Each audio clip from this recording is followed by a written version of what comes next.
Well, hello everybody, and welcome to the 270th edition of the Boxing Asylum Nuthouse podcast. I'm your host, Steve Wellings, and joining me on the call so far, we have Ozzy Smith and Andy. If anybody wants to jump on with us even, you can jump us if you want. Jump on with us, then hit me up on Twitter, DM me, and I shall send you the link. There are a few questions, a few Bellew of the Weeks coming up later, plenty to preview. We'll be doing that pretty much from the top of the show because there wasn't a lot over the weekend. We've got Frampton, of course, against Donaire coming up. We've got BRONER-VARGAS. We've got Khan against LaGreco. A few other points of interest as well. Where's the Golovkin saga going on? Joshua Wilder, no doubt that'll get mentioned at some point. Stick with us anyway. We'll see how we get on. We've got a couple of very interesting guests coming on around the 8:30, 9 o'clock mark, so stay tuned for them as well.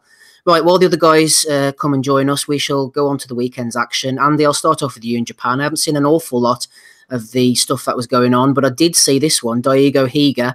Bit of a prospect, 15-0. I really thought he was going places, this kid. He was knocked out for the vacant World Boxing Council flyweight title against Christopher Rosales. Am I right in saying, Andy, that Rosales was the guy who fought Andrew Selby, was it before?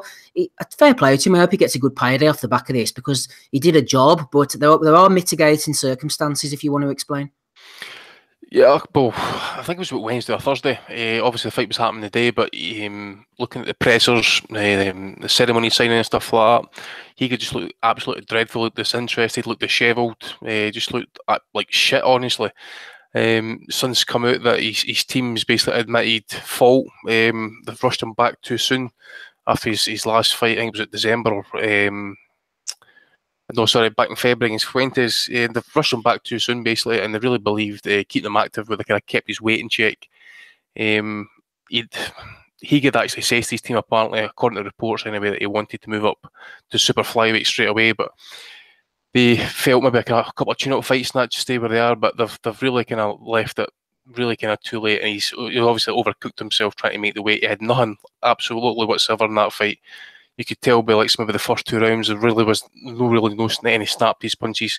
You could hear the punches by Rosales really having an effect, and just really got kind of worn down. And then in the end, his corner just pulled him out because he kind of tried to kind of turn it around about in the 7th and 8th rounds, wee bits of burst snap towards the end of the rounds, but the way it was going, he was just going to take more punishment. He was going to get knocked out at some point, and in the end, he saved him from himself.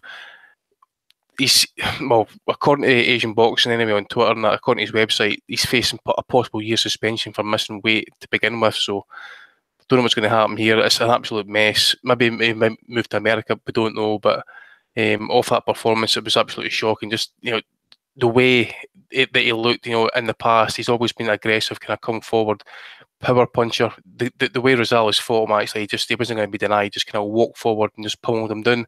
Didn't drop him, but just in the end, just kind of wore him down, and just you could see every shot that he got through, even some of his best shots and stuff, it wasn't really having an effect on Rosales. So they've pulled him out and saved him for another day. Murata, on the other hand, kind of similar performance. He's kind of like worn down Blandamura, kind of far too big for him, clubbed him down in the end as well. So I think it was a 90th round stoppage for that. So not really much to kind of write out. Well, obviously, that's a shock of the weekend, actually, Higa getting beat, but questions need to be asked to his team kind of pushing him back to action too soon. Yeah, Higa was never in the fight at all, Ozzy, was he? Rosales was pretty much laying a beating on him from the 2nd or 3rd round. He looked listless, and we were talking about the ending there. It was a strange one, really. The referee sort of walked over and put his arm around him, and he knew what was going on. He saw Higa had nothing left. He had nothing from the early rounds, and it was a compassionate stoppage in the end by all concerned.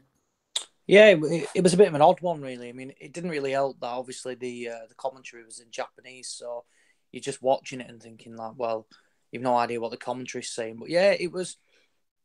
He just kind of stepped in, and sometimes that you think like it's good from a referee, but it was a bit unexpected of sorts. But at the same time, you thought, well, he was never going to win. And to be honest, when you looked at him, I saw a picture uploaded by somebody on Twitter. I think it was on Wednesday or Thursday at a press conference.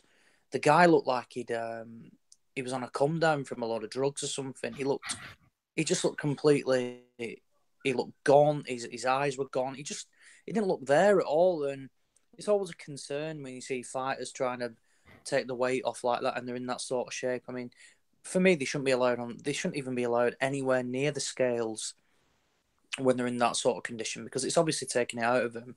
I mean, what use is it now? His team holding the hand up, saying, "Oh yeah, it's our fault." Well, they should be knowing that before it. they seem to like wanted to get a quick, just to keep him active, when in reality, if he was the fighter saying himself, look, I need to move up, he's the one who knows his body the best. They've ultimately paid the price. I think whilst Rosales, obviously, he beat someone who was clearly weight drained, I do think it highlights how good a victory it was for Andrew Selby, who, he himself, he got up off the floor and then fought back to I think it was a pretty wide.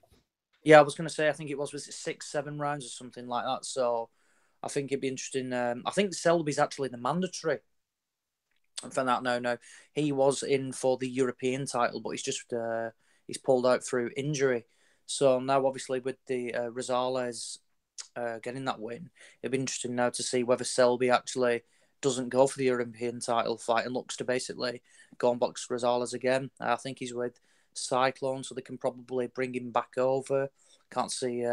He's from Nicaragua, the guy, isn't he? So I can't see him getting any cash over there. But no, yeah, stoppage was a bit peculiar, but all in all, it was, like I said, it's not nice to see that. I mean, I remember seeing a UFC guy. He was helped up onto the scales. He looked like a cripple. That was ridiculous, wasn't it? It was, and it kind of reminded me of that when he was. I know it was a bit different, but he was sat on the chair and just slumped down, and you think, this guy is not there at all. And like I said, he paid the price. That's the thing. I just noticed actually as well that Donnie Nietes has vacated his belt. He's got up to 115 as well. But also, did you say that Selby's still fighting for that European title? Well, no, he's just pulled out through an injury now. I think the fight was taking place in a couple of weeks in France, I think it was. But he's pulled out through an injury. Now, obviously, I don't think he has to go and box for that European title now. Like I said, I'm sure he's a mandatory for the WBC. So it's an interesting situation for Selby now. Like I said, what is he? Is he 9-0 or something like that? The European title was it? I think it was it. Was it Vincent Legrand or something like that? I might vacant title. Yeah, vacant title. Whether they bother going back to that, I'm not sure. Selby was going abroad for it, and whether Cyclone just looked to bring Rosales over for essentially for Selby to go and do it. Because I mean, like I said, apart from getting dropped, I thought he recovered well, Selby. So it'd be interesting to see what the situation is with him now. Rob, feel free to speak about Diego Higa if you wish, but I was going to ask you about Ryota Murata on the undercard, whether you've seen the fight or not. Good win over Blandamura, who we've obviously seen fighting at European title level against Billy Joe Saunders before.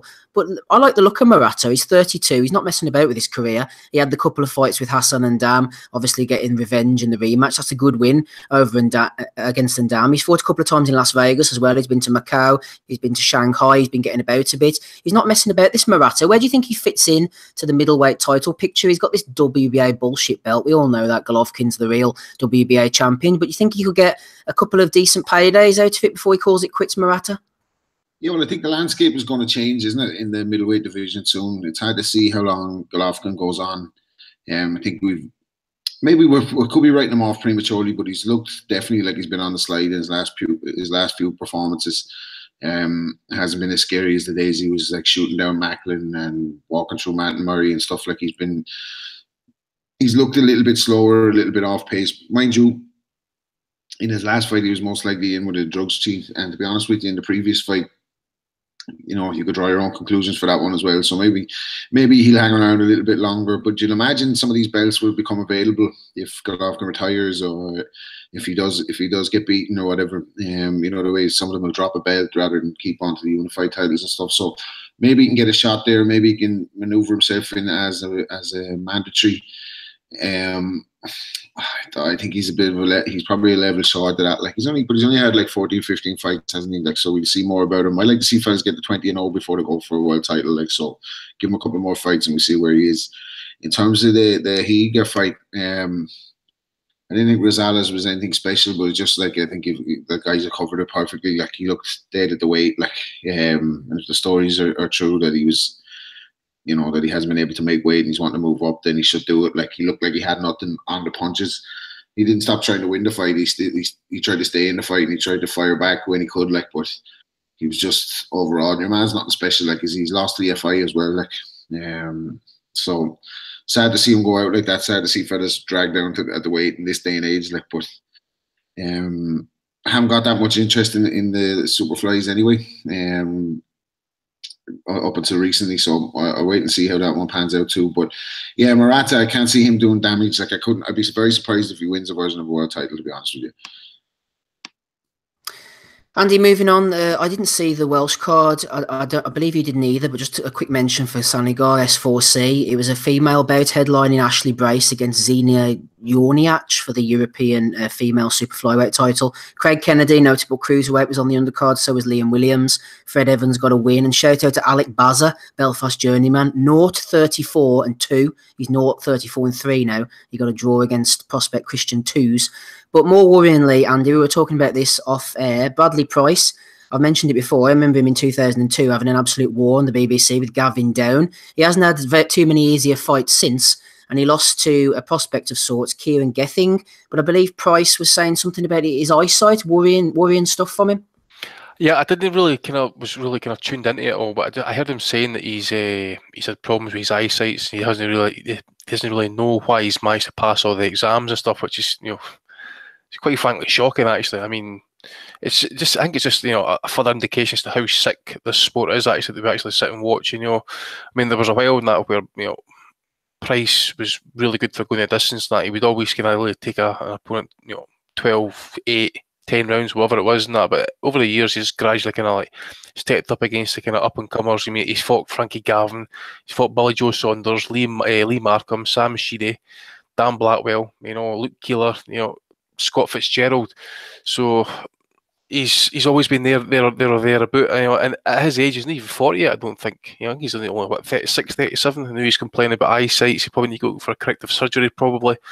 It's just wrong, so it's sad to see, but at least probably the good thing about it coming that last night, well, two things, Price retiring, probably that's going to be his last fight, and whoever it was doing the presenting basically said that Ashley Brace's European title win reminded him of Calzaghe against Lacey. I mean, fuck. I didn't watch it, but I'm sure it was pretty good. I'm sure it was. More domestic action over the weekend, Aussie, over in the King Power Stadium in Leicester. This Sam Bowen, I like the look of him. He's 13-0 with 9 knockouts. This was a good knockout win over Maxi Hughes for the vacant British super featherweight title. Bowen has on his record, again, I've mentioned this before, but Lorenzo Parra, he knocked him out in 2017. I don't know why Parra's still fighting. Excellent fighter in his day. Gone on too far. Don't worry about that, Aussie. Tell me about Bowen Hughes. I don't think it was televised. Obviously, it was a Cargreaves show, but he seems to be going places, this lad. Yeah, there was actually a stream knocking around, actually. I forget what it was on now. It was one of these Facebook things. So I managed to watch some of it back, and to be honest, Sam Bowen looked good. He's really struggled to be matched. Really has struggled. I think he's one of the guys that basically who needs him. Like I said, he's not got the big time promoter, so they can't put the cash up or something to get a bigger opponent. Fair play to Carl Greaves. He worked him into a situation where he got him as mandatory. He did have a couple of opponents previously, on like the board circulars where Zelfa Barrett pulled out and Ronnie Clark did as well at the time. I think this was when Ronnie Clark actually had spent a bit of time in prison, so obviously that was taken out of his hands. That's why he had to withdraw. But no, he did what I expected to do against Maxi Hughes, to be honest. And this can be a real breakout fight for Bowen now. It's a good solid win, and fingers crossed now he can start getting the opportunities that he's deserved. Hopefully he's not one of these British champions that struggles to get the fights because people aren't I don't want to take the risk or something like that. It's a good division. Like I said, you've got Barrett, Clark, Woodstock, just to name a few. Martin Ward's the European champion. I think James Tennyson, couple of others as well. So yeah, Tennyson's fighting Ward, I believe, on the BLUA undercard. Yes, yeah. That's a good fight in itself. So no, I think obviously it's an achievement in itself for Bowen. I saw a couple of comments about how he was saying like he looked a bit raw, but obviously when he's only boxed at a certain level. So Hughes was probably on paper his toughest fight because, like I said, he was in with Parra, but he's a shadow of his former self. And yeah, we'll wait and see what happens now. Like I said, you never know if one of the bigger promoters might start to look at him, but no, fair play. He's certainly a prospect to to watch. He's a big lad for the weight, and said he's got bags of ability. Carl Greaves has been banging the Bowen drum for past 18 months now, and it's finally paid off domestically, and we'll see what happens in the future. Yeah, I remember the esteemed Mr. Parrow. He's now obviously up at super featherweight, and he was brought in for a local Belfast show by a local promoter against somebody. It didn't materialise in the end. He didn't take the fight. Somebody else came in. But I remember whenever they were advertising it on Facebook, they're saying, "Oh, Lorenzo Parrow, former world champion," whatever. And I put up not thinking, "Oh, he was an excellent flyweight back in the day." And I got a text saying, "Take that down. I don't want people knowing that he used to be a flyweight." You know, he's up at super featherweight now. I guess they would draw their own conclusions as to the condition that Mr. Parrow was coming in these days. But like you alluded to there, Ozzy, he's wasn't able to put up a fight against Sam Bowen, but we'd like to see Bowen keeping in the mix now. And maybe, do you think a promoter of possibly Frank Warren or somebody might take a look at him? Potentially, yeah. No, in all, I mean, I don't. One thing that I think is evident now, you can have all the ability in the world, but sometimes if you can't sell a ticket, it really is it's a mark against you. Now, I don't agree with that. I think as a promoter, it's your job to promote the fighter, and if they've got the ability and they can go and get the wins, then that is 3/4 of the job done. You can then go and boost the profile, obviously, because he's getting the good wins in. Now he's got the British title, and so it's a new pull-in factor for him. And yeah, I think people who are like that deserve an opportunity with the bigger promoters now, because I think it's fair to say on the small hall shows, there's only so far you can go before you're either travelling away from home or you do get picked up. And yeah, like I said, he's got the British title. Frank's got a few super feathers. So yeah, it would make sense, and it would only be another strong addition to Frank's stable, which I think it's fair to say that he does have a lot of young talent that at the moment is impressing. Final show of any notability over the weekend, Rob, on Thursday in the Fantasy Springs Casino, we had Oscar De La Hoya promoting. I suppose you're not interested in the main event, neither was I. Andrew Cancio against Idar Sharabayev. But what about this Francisco Vargas return, winning against Rod Salka? Rob, Mr. Salka, I think he is a former military veteran or whatever, and he was showing his allegiances. He had bricks all over his shorts. I think he had "Build the Wall" stitched on the back. Unfortunately, the Mexican climbed over and knocked him down, Rob. Yeah, I was rooting for Salka last week as well, wasn't I? I was on Team Salka. Like, I thought he was going to get that magical rematch with Danny Garcia that we were all clamoring for, because we know the first fight was so close. What a shithead. Like, I tell you what, right? I want all fighters from now on to take Tyson Fury's stance on politics when he was interviewed by ITV the other day. Say no comment and stick to boxing. I don't want to hear political insight from fellas with records like Rod Salka. So that's it then, pretty much from Rob. He's made his feelings unequivocal. We'll be getting our first guest on pretty shortly. Before we do so, we should go on to next week's action already, even though it's only 25 past 8. Andy, tell me about this big heavyweight attraction over in Sweden. Vacant European Union heavyweight title. That's the lesser European title. Otto Wallin, he's 19-0, going in against Adrian Granat, who's 15-1. Will Granat put up any kind of a show? The Sorolans seem to have their eggs in the Wallin basket. What can you tell us about Wallin? Is he any good?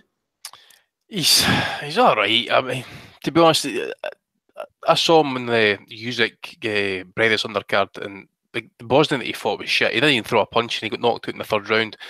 I think this fight was supposed to happen a couple of months back, but Granat got knocked out off the Dimitrenko 1 round. It was classed a bit of an upset, actually. So finally, if the fight happens, to be honest, I think the guys are both probably on the same level, in all honesty. If I'm going to pick a winner, I'll probably go with Wallin. He seems to be kind of more better with the jab and stuff. You're going to be probably hard pressed to kind of watch this fight next week. Swedish fights and stuff, you can probably be on pay-per-view, and trying to get fights with Scandinavia is a bit of a nightmare. So you probably need to wait a couple of days actually to kind of get a hold of this fight. So the card itself, nothing much to kind of write home about, is it? As we're talking about off air and that Michaela Lawrence, she kind of continues and stuff. I think it's her 35th fight or whatever and that. But other than that, it's all kind of like local lads, or like see Mikael Nielsen, sorry, I should say. I think he's one of the younger brothers of the Nielsen brothers and stuff. So for Denmark, but other than that, mate, the card alone, it's nothing great. As you say, it's for the second tier European title, and it's just probably Wallen. I'll probably pick Wallen to kind of do it by kind of maybe late knockout or whatever than that. But looks like a bit of a puncher, doesn't he? Although against what type of level, you have to say? Again, exactly that. I mean, he's fought a lot. Well, I know how much stock do you put in that kind of Constantine Irek knockout nowadays if you beat him. Osborne Machimano, I think he fought David Price a few years ago for the Commonwealth. Danny Williams, but Danny's like way, way, way long gone by this point. I don't know if he's still fighting. Sprott as well. Daniel Wilson. But, the Dingaling man was way, way past his prime then as well. And that's when he started kind of like taking knockouts. And it was his last defeat as well. I mean, Glasgow fucking beat the Dingaling man kind of late in his career as well. So, shows you where he was at. So, his records is definitely padded. He has shown the vulnerability with the chin now and stuff, but Dimitrenko's a kind of semi-decent puncher, even though he's not a great fighter. But again, I don't think it'll be much to write home about. You maybe get a short knockout, or as I said, you'll get Wallen to win it later. If you are looking for heavyweight action over the weekend and you don't fancy that one, Aussie, what about this one over in Poland, April the 21st? The Republic of Poland international heavyweight title is on the line. The reason it's the international is because American Joey Abell, former Tyson Fury opponent, has been drafted in to fight against none other than Thomas Adamek. I used to be an Adamek fan. I remember his fight with Paul Briggs. Me and Andy have talked about this on the pod before. I think it was from 2007. Absolute war, both of them. 2 wars at light heavyweight. Adamek has been an exciting fighter. I remember him getting schooled by Chad Dawson back in the day. He's up at heavyweight now. An ill-advised comeback. What will we learn about his fight against Joey Abell, Ozzy? Absolutely ball all. Abell's rubbish. Absolutely shocking. Like I said, a fat slobbing Tyson Fury, absolutely. Took him to pieces, and you do wonder why people like this. Why is Adamek continuing? Is he struggling for cash? It's just really, really odd. I mean, he fought Klitschko, didn't he? How can he be struggling for cash after a fight like that? I've no idea. Like I said, he's had some decent fights. Where you think he'd earn some money, and you think like, why are you bothering? No, you're 41. Like, what is the point? I mean, the last I saw of him, he got absolutely cleaned out by Eric Molina, who, we all saw what he is. I didn't actually realise he's had 2 fights since against Solomon Homano and Fred Cassie. He's won both of them. Like I said, he's in for the superb Republic of Poland international heavyweight title against Joey Abell. I mean, what Abell will gain from... I mean, how can he even fight for that? I don't understand it. Anyway... Yeah, it's a fight that's irrelevant. I mean, I don't know why it's, like I said, why he's going on. That Master Neck's out on the undercard. The one who Bellew beat. I'm just looking at the rest of it now. I don't know anybody else on it, but no. That's a rematch at Kalinga one, actually. Yeah, I was going to ask you about that, actually, Andy. That looks like it could have the potential to be a good fight. I'm sure that first fight was on one of... I actually thought it was on one of Hearn's cards, actually, but it was... Remember Mark Murray had signed to that South African promoter? Golden Gloves. That's the one. Bierman. Aye. So, from what I remember, I think Masterneck basically kind of controlled the fight with his jab. We all know what Kalinga is, his muscle bow and stuff, but anytime he kind of steps up in kind of serious class, he's always kind of struggling. Lebedev beat him. Dorico beat him late. I think it was a decent fight, if I remember rightly, as well. And obviously he got beaten in South Africa middle of last year against like Kevin Lernier.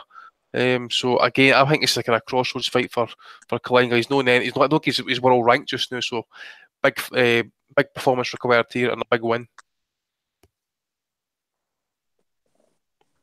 Rob, moving on to next week's action, the good stuff, the big stuff. Tell me about this Broner-Vargas fight. We're obviously supposed to see Broner going in against Omar Figueroa. And whatever happened to Figueroa, we don't know. He disappeared. Him and Broner are always in trouble between the two of them. But Vargas has come in. It arguably could be a better fight. With Vargas' activity and his sturdiness, I wouldn't be at all surprised if he didn't pull this off, actually. I think if he'd had a full camp or whatever, if he was the opponent from the get-go, you'd have to make him the favourite. And he probably could still make him the favourite. I don't know what the odds are on this. Like, as we said before here, like, when was the last good Broner performance? Like, somewhere down at lightweight years ago. Like, he has never, ever, ever looked good since he went up to welterweight or float back down around to 140. He hasn't looked good in a while. Maybe Ashley Theophane fight or something. Maybe it's the last time he had a convincing win. Like, I don't rate Broner. Like, I think I've seen this time. Like, I'm not buying it this time. Like, we have this every time he has camp. right? Every time he has camp, they say Broner's in great shape. He's taking it serious. He's had a great camp. He's in the best shape of his life because Showtime loves showing him. Like Espinosa said it, hasn't he? Broner has a home for life there. Like, so they'll say Broner's in great shape. This is it. It's back to the AB.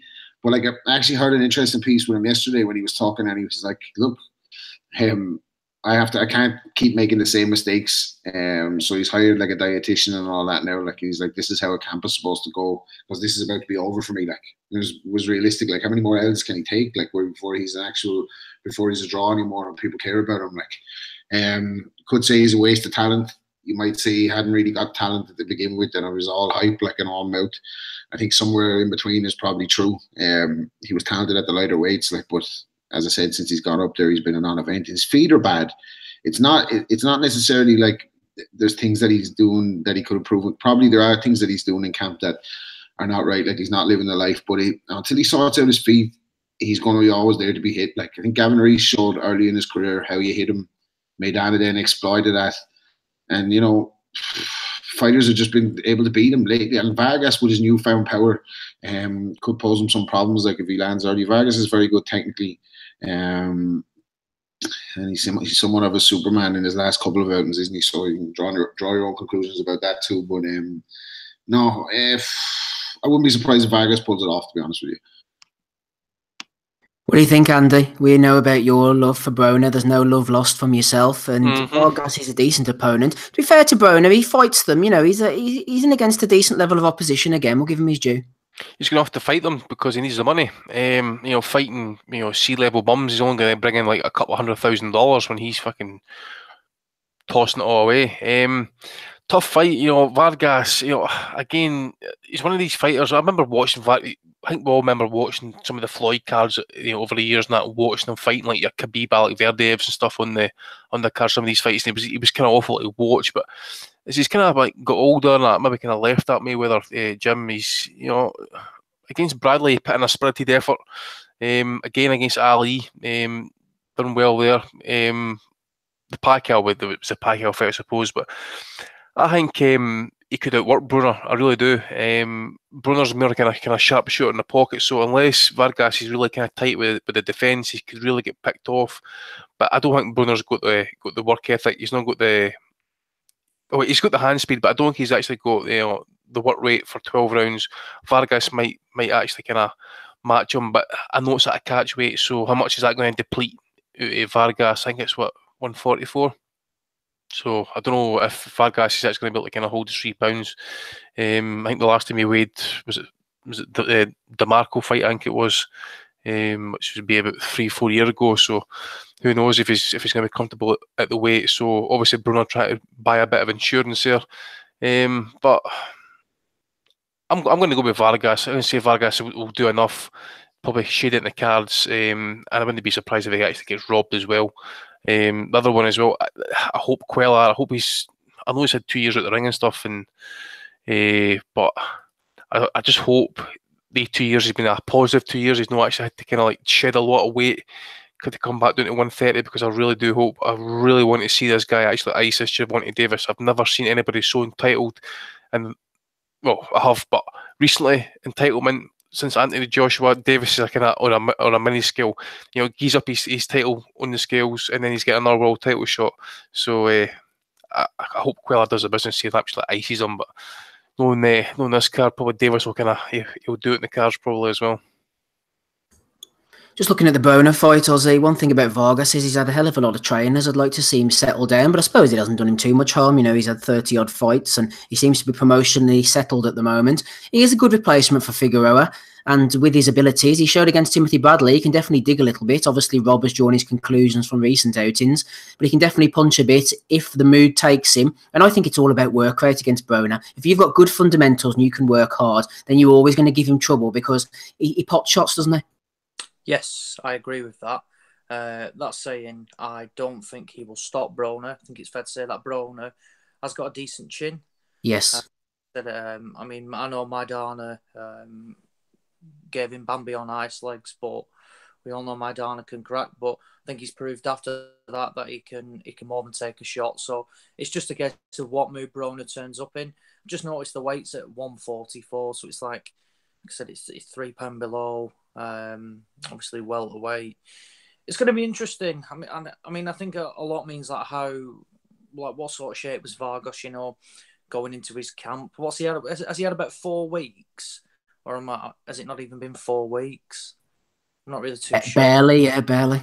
Yeah, I was going to say, yeah, so it's less than that. So I think a lot of it is a case of, like, you know, like what sort of shape was Vargas in? I mean, if he's just been dossing around doing nothing, I think it will be difficult for him. But he obviously fancies his chances going into this. And I think it's fair to say what Broner will turn up, because I think on his day he's an arsehole, but I still think he's talented. I mean, he's shown that. I mean, you don't just lose that. It's going to be an interesting one. Like I said, it's a good replacement. I don't think anyone would have complained about this had this been announced, and Vargas, you know, would have had a full camp. So I think it's a good one. I'm going to go with Broner to win. On points? Yes. Yeah. I don't think he'll stop Vargas. I think he'll win by. I think it'll be close. A couple of rounds. I hope you're wrong, like fucking hell. I want to see him flatlined. I can't see him. I can't see him getting iced or anything like that. I just can't. But it'd be interesting though. You never know, do you? Fucking hell, it would not be unheard of Broner absolutely bombing this weight and coming in at like 148, will it? Yeah. But he showed he can comfortably make it. Like I said, when money's on the line, I think did they put a strict, you know, like for every pound he was against Garcia or something, yeah, that they were saying like, look, you'll lose that, for example, $10,000 or something. So it showed he can do it. Now, I mean, if he's brought the dietitian in and stuff like that, it looks like the penny has dropped somewhere, and you never know, it might pay off for his performance. So dietitian, like, because I think he's needed a separation from Stafford for a while. Like, yeah, he doesn't seem to listen to him at all. Like, so I'm wondering, is he just kind of papering over the cracks there? Like, I said that 3 years ago, and it's again, as Ozzy says, see this thing about bringing the dietitian, strength and conditioning coach. That means you're probably bringing in PEDs. Well, I tell you, I wouldn't rule that out with him anyway, because he was able to crash the weight there for some time. Like, he wasn't a lightweight, but I tell you, I just looked on BoxRec there. It's actually 6 years ago since the DeMarco fight. Do you know what I mean? I know time flies. Bloody hell! Jesus Christ! That's 6 years since he's put in a good, a devastating performance where you looked at him and you thought this fella could handle anyone. Like, it's been a long time, like, since he's looked good. So I don't know. Like, I think he probably has the edge because Vargas hasn't had a full camp for this, but I wouldn't rule out another predictably bad Adrian Broner performance in this fight. Rob, you could see this going. Do you remember Riddick Bowe whenever he was feasting on the KFC, and then he got, was it Shillingford in for the first Gallotta fight, I want to say off the top of my head, and he looked, was it the first Gallotta fight? He looked really good. And you think the same thing could happen with Broner? Maybe we could have a few low blows, a bit of a meltdown from Broner. But the point being, you know, Riddick Bowe, it worked for him to a certain extent, I suppose. Will it work for Broner? The big difference is he had a legendary coach, Eddie Futch, with Bowen, who really cared about him, who used to get up and like sit in the car to see was he doing his runs and go and follow him to the pizza shop and try and pull him out of it. I think Broner's had nothing but fellas around him that are like, let's go to the strip club. Back slappers, yeah. You know what I mean? Like, he has that sound. And you can see by the way he is with Easter Jr.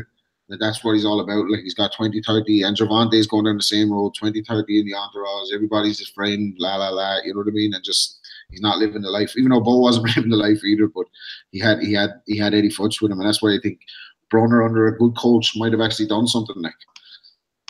Well, while you're on the subject of Gervonta Davis, good coach for him. Like.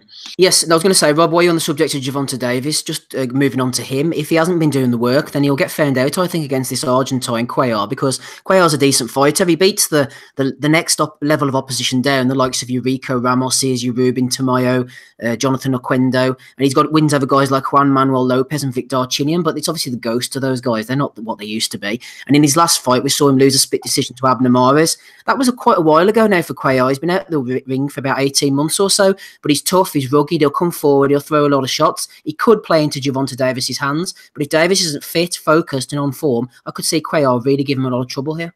Well, I've been following this Davis thing a little bit on Instagram, and he's put up some, I don't know who he was sparring, but he put some edited clips apparently of a spar. He did the Paulie Malignaggi thing on someone, like, and they were calling him out over it, like, because it was making him look like he had his way with everybody. His trainer's been saying that he's been decking lads in sparring. And I read it, or I watched an interesting interview with him.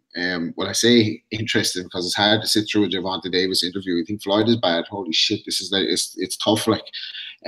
But he said that some of his family members were trying to extort 250 grand out of him before the last fight, and that's why he missed weight. That somebody got kidnapped or something. There was some kind of Baltimore twist in it where someone was kidnapped. So maybe his mind wasn't on the job the last time. I know we spoke on the pod before about some of the stuff that was written in that article about him, that, like, Mayweather moved him into an apartment and he sold the furniture out of it and stuff like that. Like, so you could see that he's not, that he's probably going down that same road as Broner. But what I would say is I'm going to give him the benefit of the doubt, and I think he knocks Cuellar out next week. And the reason I want that so bad is I want people to follow through on Floyd, because I think him and Floyd are having trouble at the moment, having tension, and as petty as Floyd is, I think that's where that came from last week on Showtime, where he was saying we want Lomachenko next for him, because I think he's got fed up with him, like, and he's gonna cash him out. So that'll be interesting. Telling you, man, I've said it all along. With I say, boys, he's gonna end up fucking didn't face somewhere down the gutter, getting his head blown off or something like that. 250 grand. That's insane. Yeah, so, and that's like that's the thing. Like, he's had the opportunity to move out of Baltimore and move his mother out of Baltimore, and apparently he sold the mother's house back to Baltimore and moved back to Baltimore himself and sold the furniture out of the apartment that he had in LA and everything. So I think Mayweather's like cutting ties with him. You know what I mean? It's sad too. Like, I don't take really any great joy in seeing this happen. A talented kid. He's a product of a bad environment as well, I suppose. Exactly, and they've got vultures around him. I know. I remember when Andy was on a few weeks ago, after or just before his retirement, and he spoke about, like, bad people in boxing that you have to deal with. Like, and this guy seems like he's a victim of that. Like, he has all the money, he has a good bit of talent, and he has everybody around him just he's never even had a bank account before. So how can he make business decisions? You know what I'm saying? He's obviously got some kind of major insecurities about, leaving Baltimore, like, if he's going to move out the apartment, sell furniture and stuff like that. So it is kind of sad. So from that perspective, I want him to win. Hope he gets the knockout and sets up this Lomachenko fight, because that will be an interesting one for the public. Yeah, just looking at Cuellar's record as well, Ozzy was knocked out by Oscar Escandon, which doesn't look too good. I think I'm right in saying Escandon was fighting Gary Russell Jr. not too far long ago. Russell Jr. is fighting Joseph Diaz, which will be a decent fight. That's Russell's yearly outing. Put that to one side, though, Ozzy. WBA super champion is Davis. We saw him defeating Liam Walsh, obviously, over in the copper box. He's definitely a talented kid. He's stepped up, and this is another good fight for him as well. Do you expect Davis to get the business, Ozzy? I do, yes. Yeah, I rate him. I do rate him. I think he's got he's got so much ability, but then, like I said, it's things that are outside the ring that can really hamper a fighter. And I mean, Rob said it all. Then the guy's never had a fucking bank account. Now, I mean, what is all that about? It's just strange. It's really strange. But I agree with you. If he's not, like I said, if he tries to cheat the weight again and stuff like that, he could lose this, and quite comfortably as well. But no, like I said, his power is legit. Like I said, he can hit really hard, and I do rate the guy. Like I said, I actually thought I don't think it was when he was coming over against Liam Walsh, I think a few people felt like Walsh would give him a relatively, I'm not saying he would win, but like he would be in the fight for a bit, and he absolutely wiped him out. And then the Fonseca fight, the one after, which, I mean, that guy should never have been with him anyway. I think it was a bit of a dodgy punch, actually, that got rid of him. But then, he like I said, he missed the weight by, what was it? Was it 2 pounds or something like that? Now, they obviously feel he can still make super feather. Has he changed? I think we'll only find out this week, won't we? But no, I do, ability-wise, I do like him. And I do think he will. I do think he'll go on to win this WBA belt. I mean, I don't know whether he's got another opportunity, to be honest. When, like I said, the last time out, he lost the IBF belt on the scales. I'm not really sure if he's got that, but he has. Money talks, and I expect him to win on Saturday. Just been talking about Davis getting like extorted of money off his family and stuff. I noticed. Remember that Isaac Chamberlain video was on IFL. I see it's been deleted now. Yeah, there's some. Yeah. It's not clear cut, is it, Ozzy? I don't think there's back and forward. And I know that the guys over at New Age were saying they should just put the, the money up, who got what and whatever, and we'd sort it out. But I don't think it's as clear cut as people think. Yeah, it was taken down. Now I saw. I mean, I think a lot of people watched the interview, and when you only watch it from one side of the story, it was quite not hard to watch, but it makes you think like, fuck me, like how can you know, like a family member do that to you, and like dictate you, like steal 10K out of a purse and stuff like that. And he obviously, I mean, he's no reason to make that up, but it was pulled down. I don't know whether like the lawyers were thrown in or something like that. But Ted Bammy actually, there is a video of him on IFL, I think, putting up a response. Now he's denied that and said what happened, that wasn't the case, and things like that. Now what I could never work out was I'm sure Bammy was his trainer and manager. Now he is technically entitled to money out of that purse, dependent on the agreement. Usually it's like I think it's like a 20. Manager gets 10%, trainer gets 20, or other way around, or something like that. And if you both, they'll come to an agreement. Now, it was never made clear, whether Bammy just took his cut, which he is legally entitled to, or he's like the payments to managers have been deducted, and then he's decided to take an extra 10K. But no, it was pulled down, and to be honest, the situation has gone relatively quiet. So whether we'll ever find out the full story, I don't know. Yeah, hopefully we can get to the bottom of that one. In the meantime, Andy, we're going further down this Brooklyn card. Good card, actually, I suppose, from the point of view of the name fighters. Anyway, Jamal Charlo, middleweight. He's interim World Boxing Council World Middleweight title. I don't like these interim titles, Andy. What can you do? He's going in against Hugo Centeno Jr. I'm a fan of the Charlo skill-wise. They've turned heel personality-wise, but I'd be surprised if Centeno Jr. got past Charlo, and I'd like to see Charlo after this moving up and mixing with the big boys. Yep, not a vacant title, I suppose. So, well, no, it's not a vacant title, is it? Some sort of interim bollocks. So at some point, the WBC is going to get called, but the middleweight title picture is becoming a bit of a farce at the minute. It's no Golovkin's fault, obviously, but the IBF situation could be getting called shortly as well. So we'll just need to wait and see how it plays out. But the Charlo is obviously he's on his way up. He smashed Bundridge, Campfort, and dealt with Trout, so to speak. Which I noticed Trout's supposed to be on the shortlist for fighting the other brother, actually, his next fight or whatever. Julian Williams and Highland. So Centeno's decent, I suppose, but I don't think he's kind of same level maybe as Charlo is, or what kind of level I think Charlo's at anyway. I know he had that good knockout. Was it Emmanuel Elim? He obviously got stopped off the guy he's fighting, Danny Jacobs, in a couple of weeks' time. So I would think Charlo would do the business here. I'm going to go for a mid-round stoppage for Charlo. And saying that as well, as we'll wait and see what happens with the middleweight title picture. As I say, again, it's a bit of a mess. I don't know if Golovkin's going to fight at all. I suppose we can talk about it later. I know we're going to hopefully bring in one of our callers and that at the minute, but if you want, we can discuss the Golovkin situation as well. Because the middleweight division, I think, is basically going to be put into kind of no disarray as such, but unless Saunders is meant to be injured, Derevchenko's wanting the fight, Andrade's calling for the fight. It looks like Canelo's going to be banned for anything between 6 and 12 months. He'll probably have to move back down in weight. Who knows? Jacobs is fighting the pole, so there's nothing really there for Golovkin at the minute. So, but again, just going back to the Charlo fight, I'm expecting a kind of mid-round stoppage. Centeno might do better than some people are actually expecting, but I do expect Charlo to get it done in the end. Great stuff, Andy. Thank you for that. Joining us on the call now, we have our first guest of the evening. It's Tom Tsatas. How are you, Tom? I'm doing great. How are you? I'm not too bad. Thanks for joining us on this Sunday evening. Now, Tom, am I right in saying that you are the manager of heavyweight for Oquendo? Well, technically, I'm not his manager right now because I'm his promoter based on this last fight.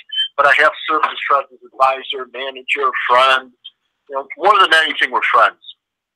Okay, and so obviously Frez has his issues going on at the moment with the Manny Char fight and the WBA. What's the situation from your point of view? Where are we standing at the moment?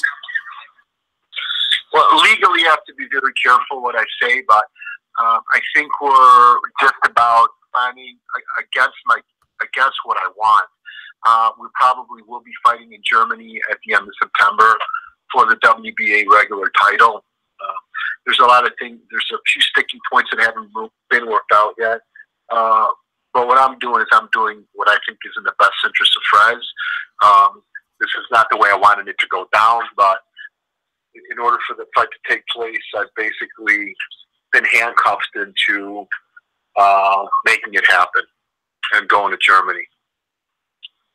And obviously you can't say too much, and you know, just tell us what you can regarding the role of the WBA in all of this. Where does it stand between you and them? Well, here, I'll put it to you this way. They called for a purse bid. They were our lawyer and the original promoters, because but primarily our lawyer was in discussion to try to go work something out. They were being very unrealistic on what they were offering. The numbers were actually very embarrassing. They were asking, I think $3 million to bring Char here, and offering us, I think, about 150 grand. So we decided to take our chances, go to a purse bid. We went to the purse bid. They bid, as everybody knows, I think 101,000, thinking that we weren't going to bid anything. We bid 600,000. We won the purse bid, and since first day, they got a lawyer by the name of Pat English, who's basically, in my opinion, a snake, and a slithering snake at that, trying to mess everything up. And basically, that's what they did. Obviously, Mr. English isn't here to defend himself, but we will offer him right to reply on that. Just to play devil's advocate. You're free to call him, though. That's fine. Yeah, we will. We'll maybe give him a ring, actually. Just to play devil's advocate, Tom, if someone were to say to you, why should I care about Frez Oquendo? He's just turned 45 years old. He lost his last fight 4 years ago. He's lost recently to Oliver McCall and Jean-Marc Mormec. What would you say to that person? Why should we care about what Frez does? Well, I guess that's a good question. But when you say the word lose, and we'll get into discussion about it, I don't think he lost to Mormec, and I don't think he lost to McCall. The judges said that he lost, but I think anyone who saw the fights, including Dan Rafael, who everyone seems to think is like the greatest thing in the world in boxing, he called the Mormec-Oquendo fight robbery of the year. What I will do to defend my fighter is he's never been knocked out. He's got more experience than both current heavyweight champions combined. He has more experience than anybody else who's been out there. I think he's fought some future Hall of Famers. I think he's done rather well. Depending on who you are, you could say he's won or he's lost. But I think most people know the story roller coaster ride of his career. He's 45 years old. He's still in great shape. He's not punched. He's not stupid. He hasn't lost anything. I think he's just as good a shape as anyone. The fight that went against him with Chagayev, he fought on basically, he hadn't trained for 2-3 weeks. I don't know if you know the story about that. We showed up Saturday we flew in from Chicago we left on July 4th, Friday, landed Saturday, did the first bid, fought on Sunday. We were never expecting the fight. And we did get one draw on that card, which was in Chechnya, there's no American embassy, there's nothing there. It's basically like fighting in Kabul, Afghanistan. Actually, it's worse because there's no Americans. So, yes, it's been 4 years, but people have come back after 3 and 4 years of being off and winning in their careers, and there's no reason Frez can't do it. I think we have a very, very easy fight in Manuel Char, who I don't think is anywhere near the level Frez is. But like you said, though, he hasn't been in the ring for 4 years, so we'll all find out at the same time when there's a real fight, when the bell rings, what's going to happen. But he will be the oldest person since George Foreman to win a part of the heavyweight title, at least. I know some people say it's only the regular title, but it's still a title. And Fred has never ducked anyone. He's never ran from anybody. He's always done everything right. You know, he's taking care of himself. And, you know, why shouldn't he fight with it? Why shouldn't he fight for the title? I mean, I think he's got more experience than anyone. People always say all these things. He's old, he's this, he's that. But then, you know, why shouldn't he fight for it? He's better than Manuel Charlo. I mean, the last two guys that he was going to fight, they tested positive for steroids. He didn't do anything wrong. You know, Lucas Brown tested positive for steroids. Shannon Briggs tested positive for steroids. Ruslan Chagayev did not want to fight him in a rematch. He decided to retire. We have to go to federal court and sue a country in order for us to get the rights that we signed to get. So I don't know why when everybody else does these things it's okay, but for some reason when Oquendo does it, it's something that shouldn't be. So nobody's been able to answer that for me. Well, we've seen the likes of Dan Raphael. He's been none too complimentary. I know that Vanes Martirosyan called him out this week as well. Why has he been vilifying you so much? Why has Dan Raphael got such a beef with Frez and you guys? Because I sent him a letter that was aired publicly all over the world, and it was very truthful. And sometimes I've got nothing against the man. I wish nothing but the best for everyone. But when you continually and repeatedly decide to bash somebody whom I seem to care about and manage, and you know, I'm godfather to his son, and I've been friends with him for a long time, and I know his character better than anyone in the world. I know what he's all about. He goes out there. He doesn't get arrested for beating his wife. He doesn't go out there and throw chairs at buses. He doesn't wear women's stockings. He hasn't been caught for any illicit drugs. He hasn't gone to jail. He's a man, you know, that has his faculties and is nice to everyone with whom he comes in contact. And when somebody decides to go after him and make fun of him, whether it's the way he fights or whether he's too old or for whatever reason, the man's been in the ring with some unbelievably great fighters, including Holyfield. Oliver McCall, as you mentioned, was one of the only two guys to knock out the great Lennox Lewis. He's been in there with James Toney, who's a future Hall of Famer who's fought everybody. You know, Mormek is still a former cruiserweight champion. So he's been in there with some pretty reputable names. They haven't been able, in my opinion, to beat him, at least convincingly. And when somebody goes off and he starts talking like that about a friend of mine who also happens to be a fighter, I'm going to stand up for him. And I wrote him a letter, which anyone could just Google and read it. It wasn't a very nice letter towards Dan Raphael, but it seems that it's easy to dish it out, but when people can't take it, and you know, they seem to have a problem with it. And that's the only platform he has to get back at Fred, and he uses it to his advantage. But I've got nothing against him. I think he does well at what he does, but sometimes I need to do what's best for my friends, and he does what's best for his livelihood. That's why. Tom, the final couple of questions for you, and we do thank you for your time joining us this Sunday evening. Are you still involved down in the fifth? Are you still involved in the? Sorry, go ahead. No, go ahead. One more. No, I was just going to say, are you still involved in the Fifth Street Gym down in Miami? And if you are, do you want to tell the people about that? Yes, the Fifth Street Gym is something that I started with my partner Dino Spencer. I do a lot more traveling as far as other things that I do, but yes, him and I are partners in the gym. He's been there with me since 2010. He's the one that does most of the training, and he deals with the fighters. And we have a lot of great fighters that have come through there. A lot of them from the other side of the pond. We've got James DeGale, of course, George Groves, and David Hay. They've all trained there. We have a nice, I think he's 12-0 now, Charlie Hoya. He's a cab driver in England, and he comes and trains when he trains at the gym. So, yes, still a great part of the gym. After Fred's fights this year, I plan on being there full-time, and I'll be leaving Chicago and going to work at the gym full-time. One of the reasons I'm in Chicago a lot is because Fred lives here, and our families are very close. But once he fights and hopefully wins something that's been eluding him for all these years, I'll be at the gym full-time and trying to deal with that side of it rather than the promotional management side, which is very seedy, very despicable in my opinion, and I don't enjoy that part of it. I really enjoy being around the fighters and being in the gym. But it turned out that, Fred needed somebody, and this is why I'm here right now. And if Frez were to pull it off in September and win the title, would you then be looking at the likes of Tyson Fury, Anthony Joshua, getting with those type of guys? I'm not going to sit here and lie to you. I mean, like you said before, President's 45 years old. He's not a spring chicken. He does have the experience. He does have the knowledge and being in the ring. I think he's got the ring generalship that a lot of these younger guys don't have.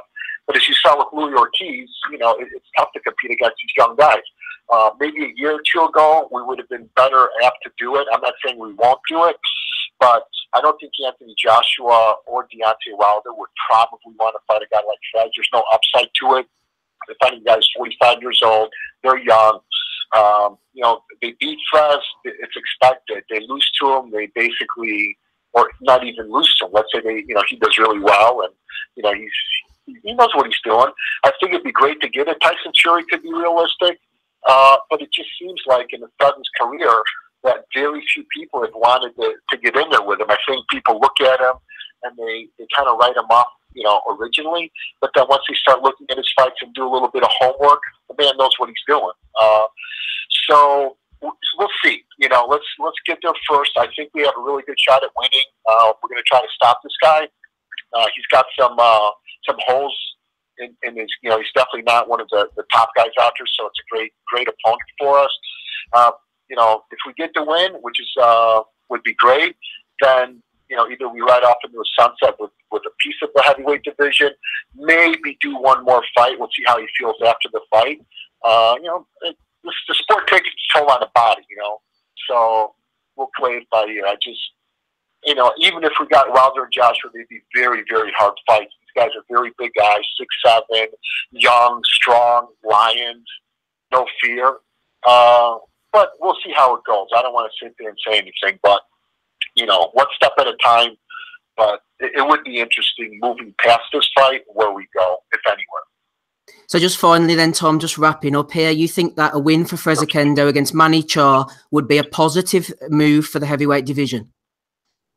I'm sorry, one more time? You think that a win for Frez Oquendo against Manny Char in September would be a positive thing for the heavyweight division overall? You know, I don't know. It's not up to me to judge. I think most people are going to look at a guy who's a fringe heavyweight champion in Manuel Char, and a guy like Frez who's definitely in the twilight of his career, you know, not in his prime. So I don't know if it'd be positive, but I think it would be interesting. You have a guy who fought on Mike Tyson's undercard, still fighting in the, you know, still in the realm of a Joshua and a Wilder, you know, at 45 years old. It would be nice to get his name in the history books. I think it would be a good story for boxing, a positive story of a guy who's got a lot of experience, who's been through the trenches, has had things go against him because of the politics of boxing. So I think it would be a positive thing in the sense that, hey, you know, we still have somebody who's fought Evander Holyfield, and like I said, in the undercard of Mike Tyson, he's fought in the glory days of those guys during the times of Lennox Lewis. It's a new era of boxing, but he might be, you know, the linchpin that connects the old to the new, and might be bring something to the heavyweight division that, you know, still around. So I don't know if it's a positive or negative, but I think it's a positive to have a guy who's 45 years old, led a clean life, he's a family guy who's done everything right, to come away with a piece of the heavyweight division right into the history books. And, you know, yeah, I think it's a little bit of a Cinderella story for him. So I think, yeah, it would be good, you know, depending on some of the other things that go on in boxing. That's great, Tom. I appreciate your honesty, and best of luck to you and Frez in the future. Okay, I appreciate the time. Thank you, guys. Thank you. Bye-bye now. Tom Tsatas there, promoter of Frez Oquendo. Thanks to Andy for sorting that out. What do you think, Andy? I said it to Tom, you know, a few different things. I will be honest, I appreciate the job he's doing for his friend, and he seems like a decent guy, and Frez seems like a decent guy. But I suppose some of the answers, as I quizzed him on, are a little bit of a stretch. But how do you think this story is going to end? I really don't know. You would think if I got to travel to Germany for a title shot, mate, yeah, we all know Char's not great, but you would think, you know, 4 years, 3-4 years of inactivity, Char possibly in his prime, or whatever that prime is, you think he's going to have a bit too much for Oquendo. You would think he's going to outwork him. If Oquendo wins, is it a good thing for the heavyweight division? No. if anything, I don't know if it actually ties in with George Foreman's record. I really don't know. Nor do I care actually. But no, I mean, regardless of who wins this fight, it doesn't really make any great waves in the heavyweight division. It's just a pathetic WBA title. That's all it is. And this, again, as I say, this fight was meant to happen so many times. It was sanctioned to fight in Chicago. It was purse bid for 600,000.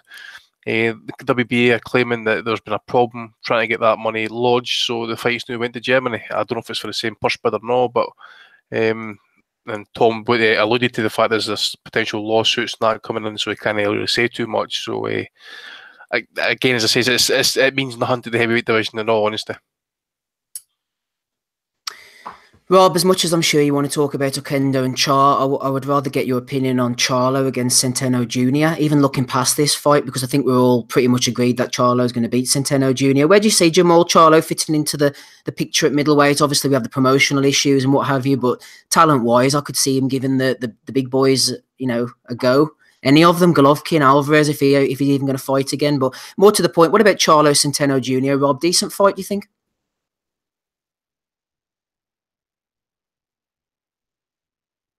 Don't think Rob's too interested in that one, to be honest. What about you, Ozzy? Charlo against Centeno Jr.? Any interest before we move on to the Khan card? Yeah, I don't mind it. I think it's it's solid, isn't it? So yeah, I don't really mind that. This is the ladder. This is the middleweight, isn't it? This is the one, yeah. The middleweight one. Yeah, I get them mixed up all the time. Casual moment there, but no, I think it's more than, I think it's acceptable. What will be interesting to see if basically where the winner goes. I know this is for the interim WBC belt. Will the WBC enforce a mandatory? I'm not really too sure, but I mean, otherwise, if they're not going to, then why the fuck is this interim belt on the line? You would like to think that basically, I think, is this any sort of eliminator? I don't really know. Or is it a case of the winner is essentially the mandatory because they've got this interim belt? Or you would imagine by virtue of the interim belt, but like you said, I don't know why the WBC are doing this. They did it with Prograis against Indongo. They did it recently. Was it Ramirez situation as well? It's because remember Alvarez was Golovkin was Alvarez's mandatory, and then Alvarez refused to take it, dumped the belt, and then Golovkin fought for the vacant title. So he's not had a mandatory defence of that belt yet. So I think this interim bollocks was created to help the next, I don't know, it's to try to activate a belt or whatever and that, but Charlo's #1 contender. I don't mind that though, if they're going to activate it. I don't mind an interim title being there if it's, it's essentially, it does force it. What I don't agree with is, like the WBA have them, they have like an interim, a regular, and then a super, and then they don't do anything with it. But if the interim title, and then the case is, it forces them into a corner, right, okay, then you are the #1 and you will fight next, then I'm all for that, because it's essentially enforcing a mandatory that is fully deserved. So yeah, I'm if that's the case, then yeah, it's the one belt that I don't mind happening if it does lead to a potential fight down the line, which I think will be an excellent fight, by the way, which Golovkin Charlo. Andy, should we write off this Centeno Jr. completely, because the guy can definitely punch? No. There's another fellow on the undercard, this Emmanuel Alim, and you'll remember the fight as well as I do. Yeah. Centeno Jr. absolutely, it was a picture perfect knockout, wasn't it? Great knockout, mate. I think I mentioned him just before we got Tom on there and stuff, but he's decent enough, as it says, he has to be respected. Again, as I said, I didn't remember seeing him get knocked out off that guy. He's fighting Jacobs and that, so I don't know if it was like, if it was a problem in his chin, or if he ran out of gas, or he just got outboxed or whatever. I just know off a Alim fight that I watched that the guy can punch. So you would think if there is any sort of defensive flaws in Charlo and his chin's needing checked and that, then they could be the guy to do it. But to be honest, I think both Charlo guys, they're really good fighters. There's no two ways about it. So I'm expecting Charlo to do the business kind of middle rounds. I didn't see, again. No, I get it's boxing. We might get an upset. Who knows? But I don't think many people will be back against Charlo. Put it that way. Yeah, going down the undercard, we mentioned Ali. Also Fabian Andres Medana. I don't know if he's any relation to the great Marcus Medana. He's 14-0 though, and he seems to be appearing on these cards with great irregularity. So they obviously think there's something to be watched with him. Roshi Warren's on as well. Heather Hardy. George Arias is a decent prospect. Gary Antoine Russell will also be appearing. And let's have a look at this guy down at welterweight. I think he's another one of these Kazakhs that we were mentioning recently.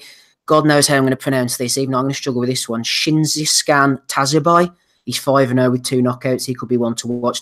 26-year-old Kazakh welterweight. Write that name down if you can spell it.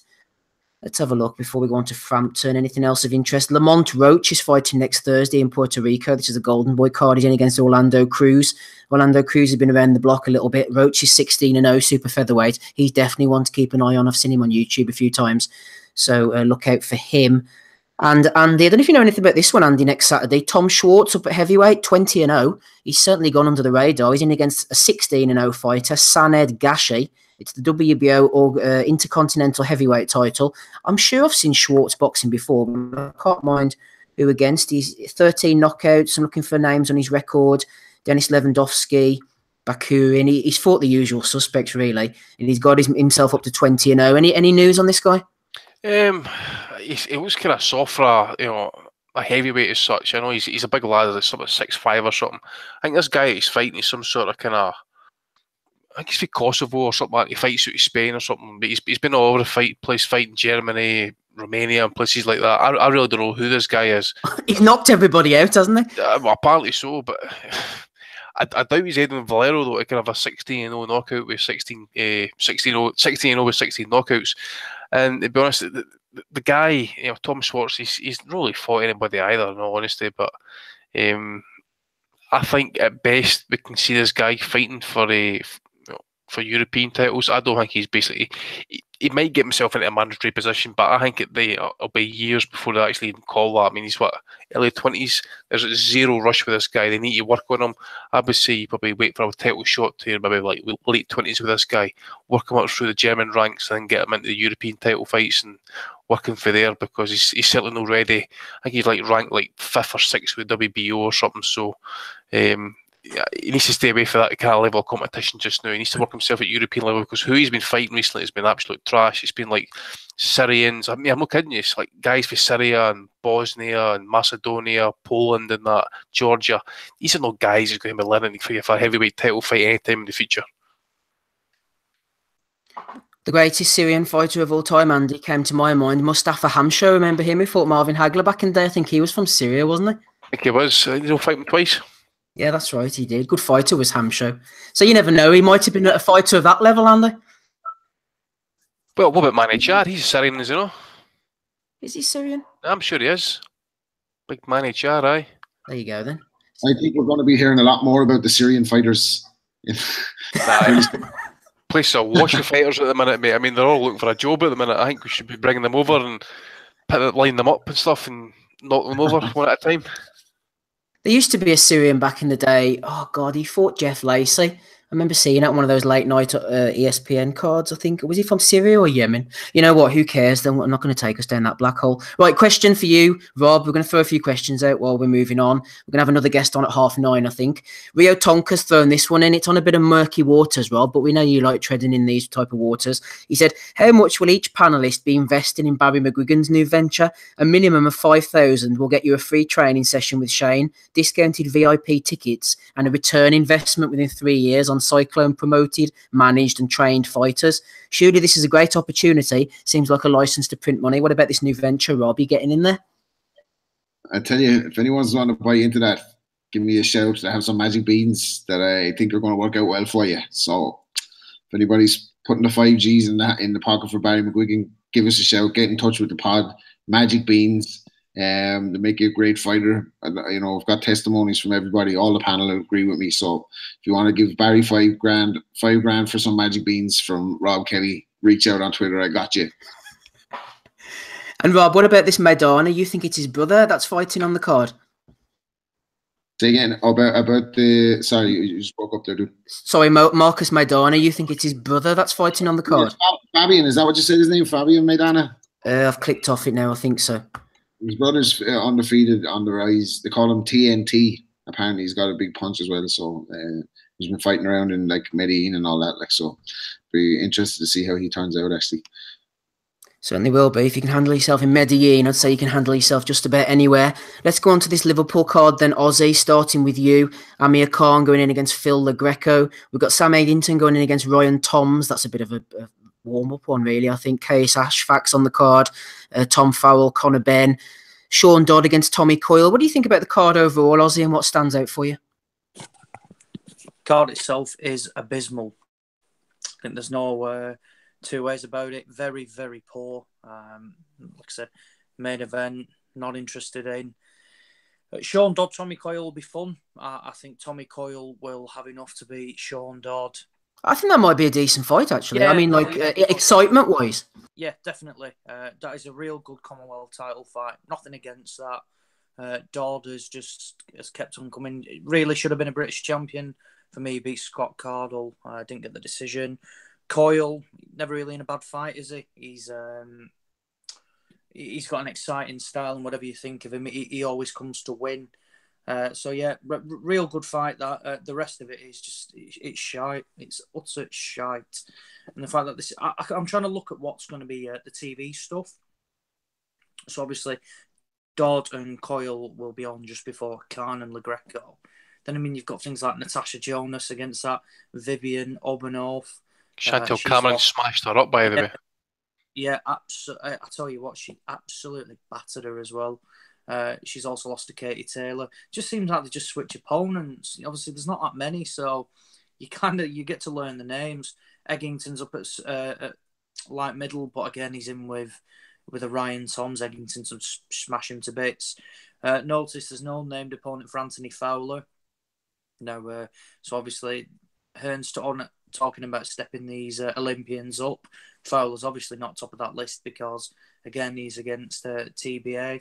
Disappointed to see no opponent for Scott Fitzgerald. Now, obviously, we've had Michael Jennings on the podcast over in previous weeks. We had Scott on as well, haven't we? Yeah, Scott on as well, and they were telling me that it was going to be for his first title fight. I think one of these WBA trinkets or something like that. But who can you honestly pull in on what? I mean, they might have an opponent pending now, and it's just not been released. But I don't think it's going to be anyone of any ability, which is a shame, really, because Scott Fitzgerald is a very, very, very talented fighter, and he's much better than this international garbage that will be brought over for him. Conor Benn, Chris Truman, rubbish. Truman isn't much cop at all. Ben will probably stop him in a couple of rounds, and then I think they're on about getting the rematch with that French guy, that Paynold, either in London or up on the Ritson Bill in Newcastle. Yeah, Tom Farrell's back. I was talking to Tom yesterday. I think he's not much of I think his opponent's just going to be a low-level opposition. A couple of others are on there as well. It's a real disappointing card, to be honest. Like I say, it's just a kick in the teeth for people. Like, what's the interest of watching it? Like, I mean, it's not been expensive to bring LaGreco over, so like, there's just no money filtered down. A word, obviously, get well soon to Ryan Mulcahy. Now, we had him on the podcast last week, and in his final spar with Liam Taylor in Manchester, he's gone forward and he's gone over on his knee and he's dislocated it. So obviously that was a big fight for him. He's putting a lot of time to it, and he's ended up with a dislocated kneecap.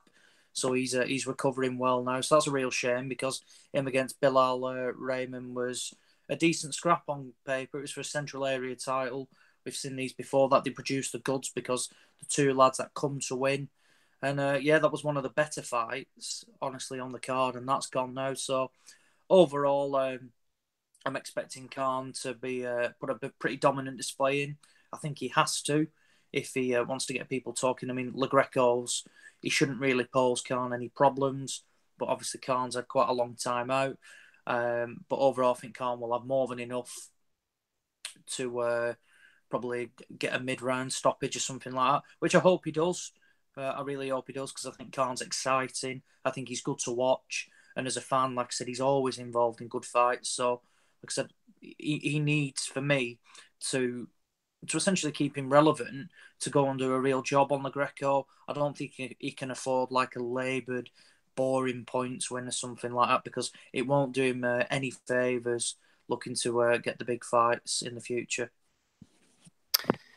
Okay, right, it's 20 past 9. There's Ozzy Smith, you can hear on the call. Rob Kelly's with us as well. Andy Patterson, me, Steve Wellings. Thank you for keeping with us. Don't forget to go over to patreon.com/boxing asylum as well. If you appreciate what we do here, then you might enjoy some of the stuff over there as well. There's comments flying in on the YouTube. Not quite sure what they're going on about, but thank you everybody in the chat as well. The pits of humanity, as Andy has called it in the past. We were trying to get head of the technical unit, Ben, on the call, but I think he's busy doing father-related duties. So he sent me a message here about the Amir Khan fight. According to Ben, he says Amir needs pressure to perform, and I think he knows he needs to make a statement here, as much of a statement as you can make against LaGreco. He told me he's going to push for the stoppage, and he'll have a more defensive mindset than in previous fights. I think Khan will look to work LaGreco's body and even get a stoppage from a body shot. Ben went on, LaGreco will pressure Amir from the get-go, and while Khan should be able to soak it up and control the fight, we don't know where he's at after all this time, and if he doesn't stay focused, then he will find himself in dangerous waters. Based on what I've seen in his camp, I think we should either see a dominant Alexander-esque performance or a stoppage from Khan. What do you think about all that stuff, Rob? A dominant Alexander-esque performance, a stoppage from Khan? What does Amir need to do here in this fight against LaGreco? Yeah, I'm interested in this fight because, you know, as much as I slag Amir Khan, I actually like the guy, and I do like to see him when he's on form. He's very entertaining.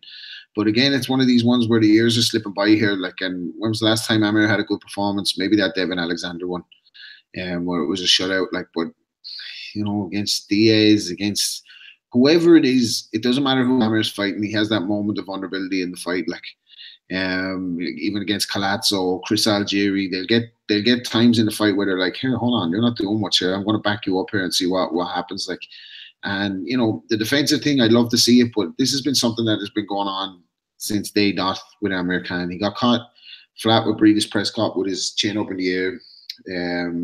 He'd been dropped by Willie Lamont, Michael Gomez before that, previously shaken up.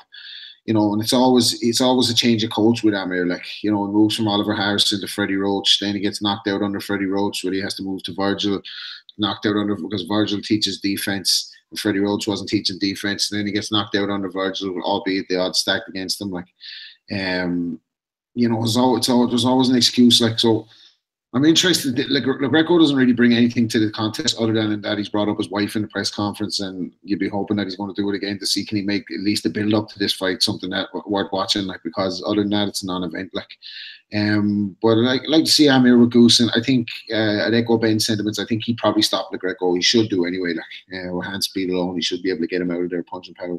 If LaGreco hangs around till around 9 rounds, like, it makes Amir look bad. I'd be interested to see how this relationship with Hearn pans out, because I was looking at the Hearn interview with Coogan, and to be honest with you, like, there were some of the remarks he's making about Amir, it doesn't sound like he's his promoter. Like, he definitely doesn't sound like he's his promoter with his best interests at heart. Anyway, put it that way. I thought some of the remarks were kind of slightly disparaging towards Khan, but I'd expect him to win big. You know, home fight for him, an opponent that's the type of opponent he should look good against, and really for Amir, like, from my point of view, who I really want to see him in with. I think I mentioned a few weeks ago on the pod, I don't think he can beat the top guys at 47, so make the Brook fight. Like,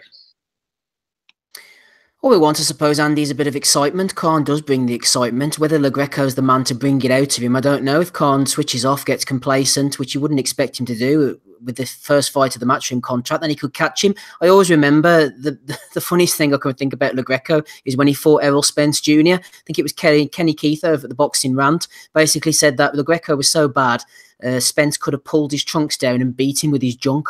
Not exactly the biggest endorsement of LaGreco's abilities. Yep, I can't remember fighting Sean Porter, actually, which is probably an indictment as to how shite Porter is if you're going 10 rounds with full LaGreco.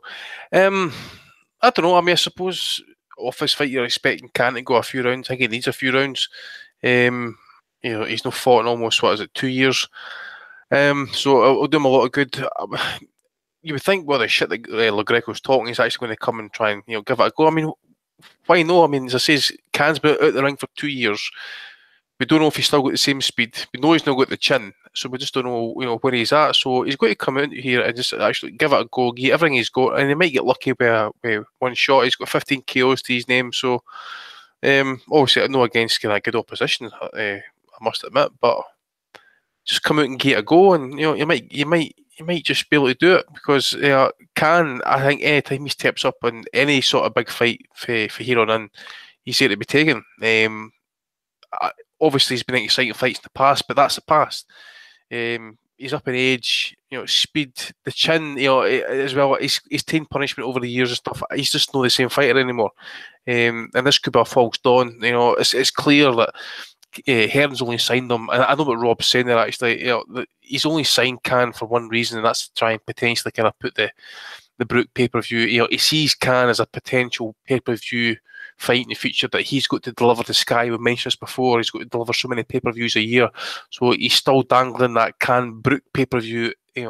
At the fans, he's going to at some point try and be pushing for that.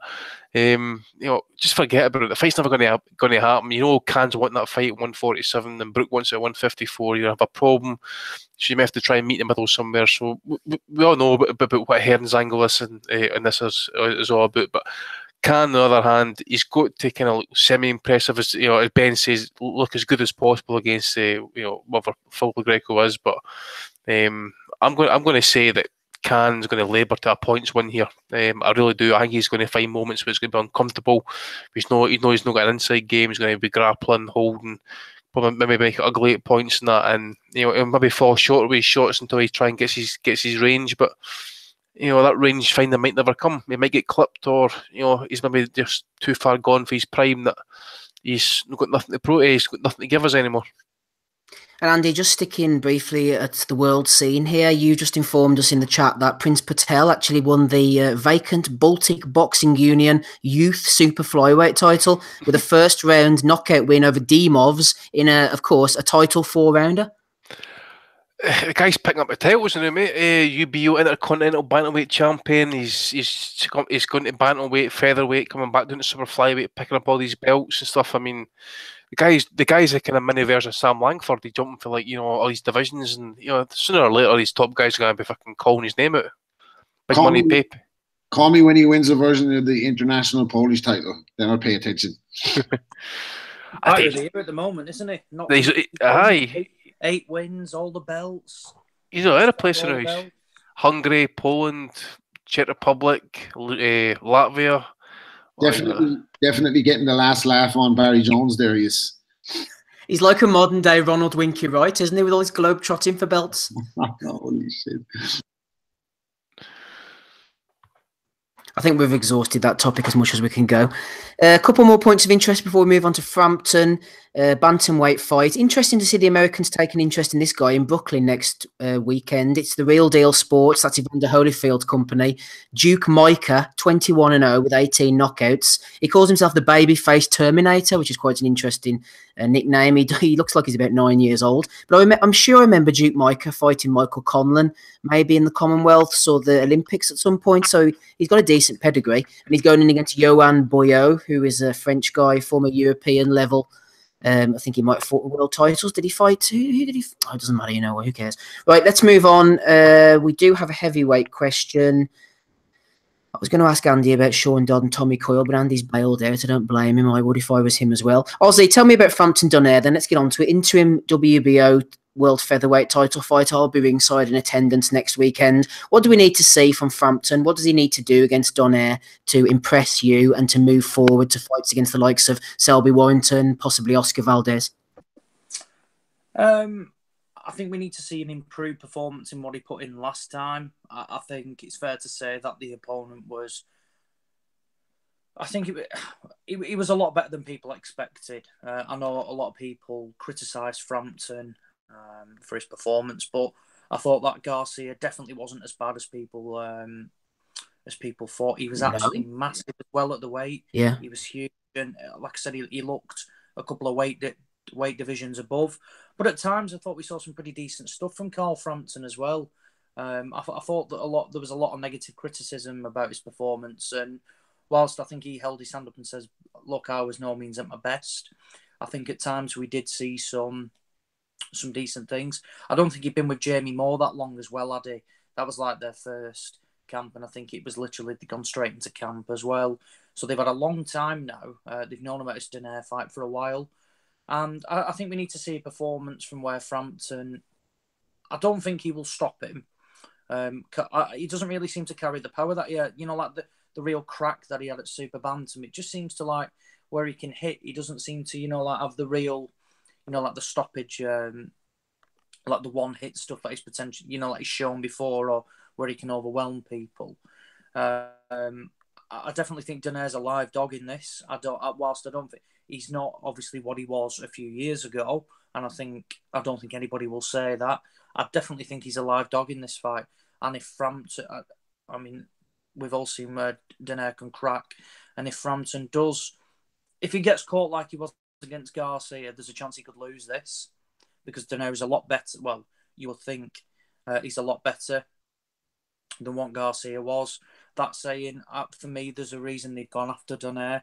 Frampton's team, Frank Warren, obviously feel they fancy it. They've got this WBO interim belt on the line as well, which means obviously the winner I think will be made the mandatory for Oscar Valdez. Now, again, I don't mind this if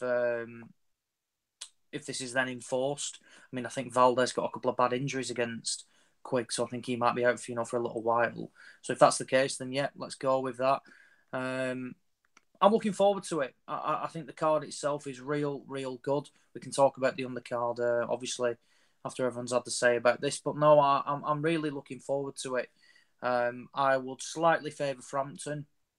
I think it's a close fight. I've seen some people say it's not a 50-50. But at the end of the day, after the reaction we got about Frampton, do we know where Frampton is? Like I said, people feel like he's on the slide. Do we know where Donaire is? We don't know, so we'll find it on Saturday.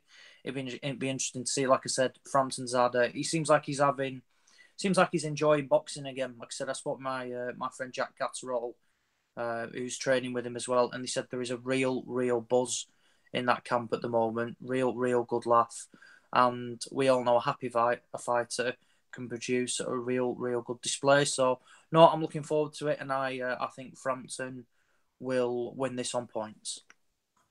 Frampton on points for Ozzy then. He has spoken. Delighted to have our second guest of the evening on with us now. He's a returning guest. It's Tom Farrell. Good to have you back, Tom. Thanks for having me, mate. How are you? All right? Not too bad at all, Tom. Just get straight into it on your fight, which is coming up next weekend. I was looking on your Twitter earlier, and you said, enjoyed a nice rest day today. Already looking forward to getting this week underway. Finishing touches to the camp. Sharpen the tools, ready for Saturday. That's a fair assessment of where you're at right now? Yeah. I'm sitting ready now. I'm looking forward to it. It feels like it's come round dead quick. Obviously, I've boxed on the 10th of March, so it's been like a bit of a whirlwind like camp. So I'm looking forward to getting back in there now and, you know, getting straight to work. And I've had a little confirmation of a fighter. I don't really know the name or how to pronounce it. I think it's South African based, but yeah, I'm looking forward to it.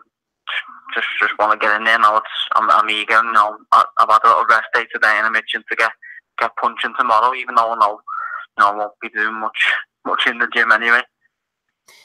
What's the mindset like whenever they tell you later on who your opponent is? I mean, are you experienced enough to just deal with whoever they're putting in front of you, or do you get sort of frustrated, I suppose, that you can't look into the guy maybe, or how do you feel about that? Yeah, I think you know, when you're an amateur, you don't know you're fighting until like the day before and stuff like that. Or sometimes you might get a phone call on the night. So I've plenty of experience of that in the past, and you know, I've had it as a professional as well. You know, a lot of my opponents have found out quite late. So I'm quite experienced in that sense now, where they haven't had a full camp at looking at someone. And yeah, I've got to stay focused really, because while I know it's not going to be a massive test for me, I've got to stay switched on, and you know, I don't know much about this kid, and I haven't seen any videos really of him, so I've got to try and stay switched on and make sure I'm focused on my job. Last time we had you on, obviously, we spoke in depth about the O'Hara Davis fight. I'm not going to really rehash that. You've had a fight since, a comeback fight in March against Angel Emilov. Do you feel like you've got the Davis thing out the system, put it down to experience and move forward now? Yeah, definitely. You know, I think I wasn't worried about my last fight at all, and I wasn't nervous right up until I was just before I was getting in the ring, and you know, then I started feeling a bit nervous and thought, you know, I'm going back in there now. You know, when I took that first shot, I thought, yeah, it's all right. I have got a chin. I was just hit by a bit of a big punch, and it was just settled me nerves a little bit, and you know, got used to getting punched in the face all out. It's not ideal, trying not to get it as much as possible. But yeah, I realised that you know, I have got a decent chin, and you know, I'm a tough boxer. So yeah, I'm looking forward to getting back in there again. And you know, I think I'm a lot better in camp now. Before that fight, obviously I've came down from a lot heavier than I usually do. So while I felt like I was all right and I was ready to go, I wasn't at my sharpest, and I was still a little bit heavy, as you know, weighed in like 10 foot 9. So that was probably the heaviest I weighed in at. And you know, this time my weight's a little bit lower again, and you know, I'm looking sharp in the gym, and I'm feeling good. Yeah, I'm looking forward to getting back in there. I feel back to myself now that I've had that last camp, and I've had a fight, and you know, shook a bit of dust off. I feel not back to my normal self. You mentioned the weight there. What is your ideal weight? Which weight are you going to be looking to compete at for British titles and stuff? Where do you see yourself sitting eventually? Yeah, I'm definitely a 10-stone fighter. I don't think anyone who sort of makes that weight or makes the weight finds it easy. You might have Tommy Cuellar, who's probably a big lightweight, who makes light welterweight quite easy. But I think other than that, everyone else seems to, you know, the last few pounds are always quite hard. But yeah, I'm definitely a light welterweight. You know, potentially in the future, when my metabolism might slow down a little bit, I might start looking at welterweight. But for the time being, yeah, I'm definitely a light welterweight. I think I'm quite big at the weight, and you know, I'd take a lot of advantages into that then. So you're obviously looking forward to the big fight in Liverpool. Amir Khan's going to be on it as well. Do you shift tickets easily enough? Do you find that hard to come by, Tom, or how does that go for you? Yeah, no, I always do well on my tickets. No matter what sort of show I'm really on, but yeah, the tickets I flew off for this one. Obviously with Amir Khan, he's a big name, and I think all my tickets have gone pretty much, and I think the show's near enough a sellout. So it's going to be a busy night. I've had to give loads of people the cheaper tickets who normally have the other ones. So I've been off the wall trying to sort that sort of mess out, because they were just going out quicker than they came in. So it's a good problem to have. Selling all your tickets, you know, keeps you on the good shows and stuff like that. So I'm grateful to all the people who always come and watch me, and you know, always support me. All my friends and family were there no matter whether I'm on a Steve Wood show in the exhibition centre or on this one with the big names on. So yeah, I'm just looking forward to getting back out there again.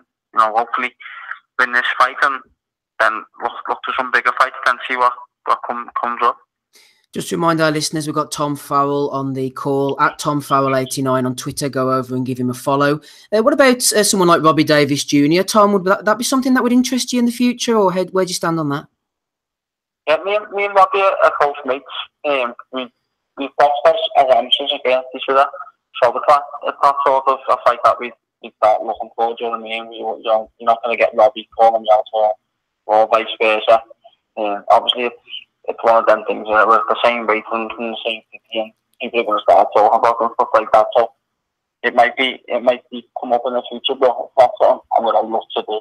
I mean, I'm not going to call them out, because we trained together for a number of years, and you know, we were at the same thing together, and you know, we speak to each other quite a lot. But yeah, it's one of them things. It's boxing and it's business at the end of the day.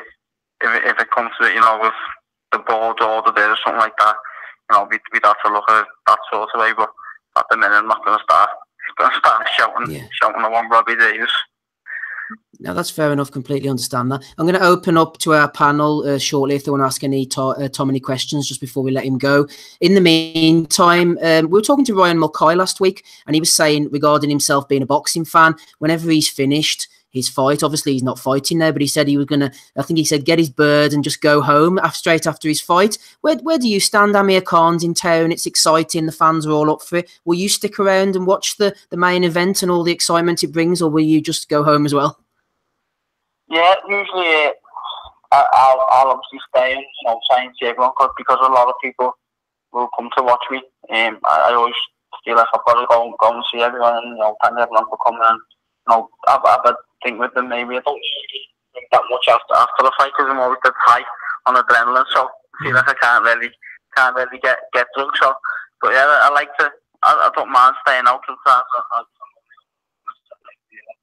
After the fight, if it's not too late, go for a Chinatown, something like that with me there and the family. But yeah, I do like to stay, especially when there's big fights on, like Amir Khan. It'd be good to see them back in action, especially in this country and in our city. So yeah, I'll definitely be watching with everyone else, and I have not the Debbie this year really, so I'll probably stay out for a few because I've been in camp since the start of this new year, so I'll definitely have a few this year.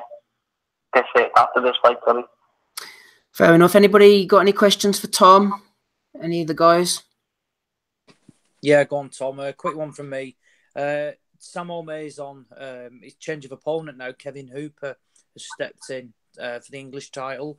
Is that something that you obviously want to go for next? I think it's fair to say that you don't want to be, having these 6-rounders again because it's obviously difficult for you to progress. But is it a case of would you love the winner of Sam O'May's and Kevin Hooper next? Yeah, you know what? I actually got actually got mentioned as a possible opponent for myself for this fight, but we wanted to go over 6 rounds. Or someone mentioned it for the 6th rounder, so I think our team was sort of saying, listen, what's the point in 2 kids like that fighting for over 6 rounds? I thought we wanted some sort of like belt or maybe an eliminator for it. I mean, it was the last thing we heard of it. That was news to me as well. Like fighting with Sam O'Mason, yeah, I was actually talking to someone about Sam O'Mason and Jordan Cook and saying, if I had that the winner, then that would be a potential fight. I think Sam O'Mason was banging on about trying to get a fight with me a while ago when I was the WBA International Champion. So I think it'd definitely be a fight that would be able to be made. Be interested to see how that one goes. But yeah, I'm looking forward to seeing some big fights again after I get this one out the way. And if Sam O'Mason or what's his name, Kevin Hooper come through that and want to fight me, then let's do it. On the same night, Tom, as you're fighting, Anthony Upton's fighting Tyrone McKenna. Have you seen anything of McKenna? Would he be somebody you'd be interested in? Yeah, definitely. He's had a go as well. That was in the same sort of. He had a little shout about on Twitter saying, "Man, I'm going to go up here and do your legs and fighting." So, but I didn't like it. Just left me to it. Obviously, I had this fight lined up with a lot of time, so I just left them to it. But yeah, he looks decent. He's a decent size, like welterweight. He's big, isn't he? Yeah, he's a big guy. Yeah, he's massive for the weight. He's only quite slight, but he looks big and quite solid. But yeah, definitely. Listen, there's plenty of them out there, plenty of welterweights out there that I fancy my chances against and that I want to fight them. I'm interested in big fights. I don't want to, while this 6 rounders, it's good to get me out and get another payday. But I want to be in some big fights. I've had a little taste of what it's like to be high up the card against Lara Davis, and although it was a bad night for me at the office, it was a great experience, and I fully enjoyed the build up and all the social media coverage and the television exposure. And I just want to be in big fights like that, and I've got plenty in me. It was a little slip off that night, and it was big learning curve, and I think that'll stand me in good stead when nights like that come along again, and they're not too far away now with this next sort of couple of months, I think. I'm sure they're not. Tom's looking for some big fights, and we wish him the best of luck there. It's at Tom Farrell 89 on Twitter. We appreciate you coming on again, Tom, and best of luck next weekend with your fight. Yeah, no problem at all. Thanks for having me. All the best. Thank you. Cheers. Bye-bye. Bye. Tom Farrell there, friend of the pod. That's his 2nd appearance. We wish him well next weekend. Thanks to Ozzy for jumping in and sorting that one out. Andy, I don't think we've got your opinion on Frampton-Donaire yet, have we? You'll be there, living it up in Belfast, painting the town red. What do you think about the fight itself, the main fight in the ring? Frampton against Donaire. Are you happy with Donaire as an opponent? I certainly am. Yeah, I'm happy to see him. I say that when the fight was made, actually, it would be good to go and see a future Hall of Famer live. We can go through Donaire's list of opponents and stuff. I mean, I suppose if you looked at it when he was super bantamweight champ, he was probably at his absolute peak around 2011 when he knocked out Montiel. Evil left hook. Absolutely, he was absolutely rapid at the time. So I would still say that Donaire's still got a bit of a chance. Frampton's not always been strongest about the chin. If Donaire can just get the shots off, Frampton is a kind of smaller guy. I don't know how much, Steve. How much is the height difference here? Actually, is there much for Donaire? I'm not too sure. Never checked it out actually, but I would imagine Donaire's got a wee bit of reach and size there. A wee bit, I would think. I was doing the tail of the tape during the week actually. Donaire's reach is 68 inches and he's 5'5.5", and Frampton, we know he comes in at 5'4", doesn't he? I'm just looking at his reach, 62. So there's a 6-inch reach disadvantage there. So yeah, Donaire's definitely got a few advantages he could put into play there. Yeah, so I would imagine you could probably see Frampton leaping into shots, maybe try and kind of get the left hook in, maybe kind of right hand left hook. I could be a closest fight. Wouldn't be surprised if we get a kind of split decision victory here. I would think Donaire's still got enough about him, and some people are kind of saying that Frampton's maybe on the slide now as well. Has he still got the tank? I think he's probably got a big fight left in him. If he's really wanting that Belfast fight at Windsor, then he's going to have to really put in not so much a good performance, but he needs to win. Put it that way: win first, and then he can worry about looking good later on. But I think it'd be a toughish fight. I'm going to go Frampton, probably close point, split decision. But I think he might have again, this is even at Donaire's age, what is he, 35? He still got the shot off. I think he could potentially cause Carroll problems if he lands flush. But we've seen Frampton get up, but I think he'll have enough about him just to see it through. And plus, the crowd should give him an extra 5% as well, you think? This is the thing, Rob, how much has Donaire slipped? He's still got the experience. I was talking to Brian McGee during the week, and McGee said that if Frampton can successfully negotiate the first 6 or 7 rounds, he think that Donaire's timing will go a little bit. He will be diminished. Father Time catches up on guys who've had that many fights at the lower weights at that point in the fight, and Frampton will start to take over. That's what Brian seemed to think. If you look at some of his recent opponents, I mean, it's not great stuff. The likes of Setul, Juarez, he had a lot of trouble with him. Zolt Badak was a good fighter back in the day.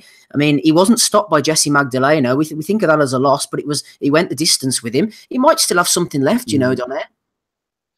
Yeah, like I think Donaire's been over as far as the forces he was since the Rigondo fight. Like, I think the next fight out against Darchinian was right all over him, like, wasn't he? Causing him all kinds of problems, and then he had that equalizer. That was a rematch too, wasn't it? Something similar to the first fight. So, but since then, I mean, he's only been stopped once by Walters, who's a lot bigger than him. But like, I think his best days are a little bit behind him. I'm going to go out on a limb and say that Frampton's actually going to get the stoppage. I don't think Frampton has as many miles on the clock in terms of tough fights. I think he's probably had, like every other fight, apart the Santa Cruz fights, he's been in control of completely, Cal. Apart from the Avalos wasn't dropped him early over in Texas, whatever, and he got up off the deck. But that was a kind of an off night for him. We've got Alejandro Gonzalez. Yeah. It was a bit of an off night for him, like, and he boxed his way back into the fight that night. Like, I think Donaire's dangerous in the same way that he was dangerous in the Darchinian fight, because we know he can punch. But I just think Frampton is going to wear him down and maybe stop him late. Bob's gone for a late stoppage. Tell me about the undercard, Ozzy. I know you appreciate a few domestic dust-ups, and there's actually, towards the top of the card, obviously at the bottom, you've got to sit like the likes of I will from 4 o'clock onwards, going through the likes of your Alex Dickinsons, who always gets put out, David Oliver Joyce, and Lewis Crocker, 2 fighters definitely to look forward to in the future. Tyrone McCullough as well has got a big fight coming up against Joe Ham, I think it is, at some point in the future. You've got to get through those fights. But as soon as you get onto the BT Sport portion, Ozzy, you've got Conrad Cummins against Luke Keeler. That'll be a real shootout. Anthony Upton has come in for Phil Sutcliffe Jr. against Tyrone McKenna. That'll be a good fight. John O'Carroll, depending on how much Marco McCulloch's got left, could be a good fight as well. And Zolani Tete, you'd imagine, will get taken a few rounds against Omar Narvaez. I think that might be quite a tactical, tepid affair, to be honest. But what do you think about the undercard overall?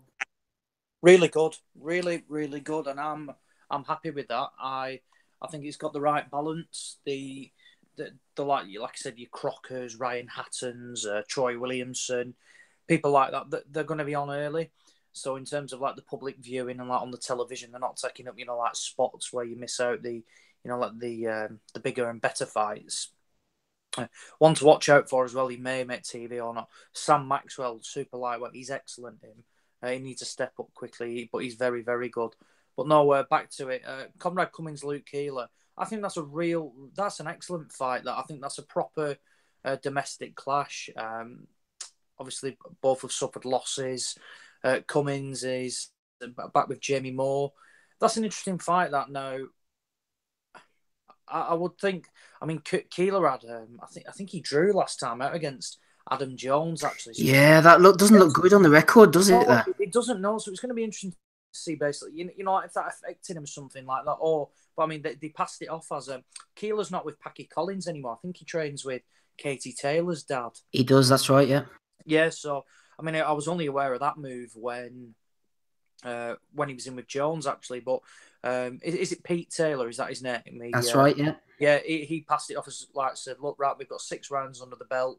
It's a case of, right, we're all focusing on Cummins. That was a couple of months ago now. So, I mean, it's going to be interesting to see how it goes. But I think that's an excellent fight, that. And it's what you want to see. It's 2 lads who, are, like, interested and, like, looking to progress and things like that. Like, they're not. Like, I'd rather see that than, like, so just bringing some foreigner over. I think that'd be a good fight. I think Upton is a more than a capable replacement for Sutcliffe, which is a shame for that because I was looking forward to McKenna. Really good replacement, really, isn't it? It is a good replacement, yeah. I mean, Upton will be coming to win. I think he's had perhaps 4 or 5 weeks. So it's not the shortest of short notice. He used to be based in Belfast as well, so he'd bring plenty of support. Yeah, he was originally trained by Ricky Hatton, I think, wasn't it? Like him and his brothers or something. That's like right, yeah. Yeah, I don't think he's associated with Hatton anymore. But no, I mean, McKenna had a tough fight last time out against Renaud Garrido. And I think whilst I didn't see it from what, like you said and things like that, he seemed to struggle at times, like with the constant boring forward of Garrido. So it'll be interesting to see what, like what tactics Upton employs. Then we've obviously got the Tete fight. I really like Tete. I think he's really good to watch. I mean, this is a mandatory fight. This, obviously, it's not ideal. I mean, I think the guy's 42, isn't he, Narvaez? Interestingly, Ozzy, Narvaez was unbeaten when he moved up to bantamweight, I think it was, to fight Nonito Donaire as the headliner, and Donaire beat him. Yeah. So that'd be interesting. No, I mean, he's like I said, since he lost, he got stopped by Inoue. He's notched off a few wins, not really against anybody in particular, anybody any good, to be honest. They were all back in Argentina. I mean, I would like to think Tete can go and get this guy out there, to be honest. A lot of people rave about Tete, so I would probably want to see him step it up. I mean, I don't think he can beat his last performance when he was in Belfast. What was it, about 9 seconds, 11 seconds, or something like that against Sibonizo Gonya? Yeah. So I mean, if we see a quicker knockout than that, then bloody hell, it will be impressive. But no, in all seriousness, I think it will be like a mid to late round stoppage for Tete. John O'Carroll, Marco McCulloch. I think Carroll will stop McCulloch. I don't think he's got that much left in the tank, to be honest. But that saying again, I would rather see Carroll in with McCulloch rather than, like bringing over a guy they did last time. Carroll seems to be building a decent bit of momentum at the moment. They're keeping him active, they're keeping him busy. I think he signed with Matchroom after he won the prize fighter. And he did. He's a good fighter, actually. Yeah, he's good. He's got ability, hasn't he? Like I said, I'd love to see the Carroll Geraghty rematch. I think that would be a great fight. That obviously we saw Geraghty win last time out as well. I think was that pending for the last Frampton card, Steve? It was, and Geraghty I think got injured. Geraghty in his last fight, you're right, beat Quigley, who has also lost to Carroll. Yeah. Well, I was at that fight. That was at Preston Guildhall. So you never know. It might be one that if obviously Frampton does the business, they can potentially make Carroll Geraghty, like on the undercard. It's a real good fight. Like I said, they've got history. Well, no, overall, I think it's a decent card. It's one that Frank needs. Like he's had a very quiet start, which I think he'll hold his hand up because he had all the momentum from 2017, with the new deal coming in. And then I think it's fair to say that the first 3 months have been nothing but a disaster. He's had, 2 postponed shows, one at York Hall, went ahead, well, it was okay, nothing particularly special. And that's all he's had, I think, bar a quiet show. So this is the start of a few shows for Frank, and I think he needs it to do well. It's a much better card than the Sky card, levels and levels above. I mean, you've got an interim world title fight, you've got a world title fight, and you've got 3 solid domestic clashes. All the makings of a good card, plus some decent prospects. So, no, really happy with it, and I'm looking forward to the bill itself. Right, final few questions, then Value of the Weeks, and then we shall get out of here. For you, Rob, Richard Shamer has asked, with the 3 best heavyweights with 3 different promoters, all of whom find it difficult to work together on big fights, is heavyweight boxing a bit fucked, says Richard Shamer? Are we now looking at Povetkin, White, Usyk, Joyce, and mandatories as more credible opponents for AJ? What do you think about the heavyweight scene in general, Rob? I'm kind of sick of it. Like, I was going to kind of get onto it in Value of the Week. Like, I'm kind of sick of this AJ train. Like, sick of kind of where this is going with Hearn and everything. Like, he was absolutely unbearable in that explanation of his offer to Wilder and everything. Like, and he's running Wilder down consistently to the British public. So, and he didn't rule out dropping a belt for AJ either. So that'll tell you where they're headed with that. Like, I don't think they really want the Wilder fight next. I think they're bluffing, as you could say, as they kind of did with Frampton previously with Quigg, with the check and everything. Like, I wouldn't rule out Povetkin being the next one. But then again, if the lads are saying, like, if they win purse bids and they've got to go to Russia, he's not going over there either. So you wouldn't rule out him dropping a belt. He's talking about Big Baby Miller next. And I would be hugely surprised if that's not the next fight. Like, I think Big Baby Miller is going to be the next fight. So heavyweight boxing's been kind of messed up since they took the belts off Fury. Like, Eddie bought one, didn't he? Managed to get his hands on the other ones. Then with the vacant ones and everything, like, it just looks rotten. Like, you've got this Bellew Hay heavyweight fight coming up. You've got Dillian White in the mix. Like, you know, in fairness to Dillian White as well, I know I slayed him a lot. Like, and I do always kind of go from the fact that he's brought himself up from nothing and he hadn't got an amateur background. He's got some good paydays, so all credit to him. But, like, is that the level where we're talking about genuine contenders for the world title now? Dillian White, Povetkin, who's a drugs chief, and Joyce he mentioned as well.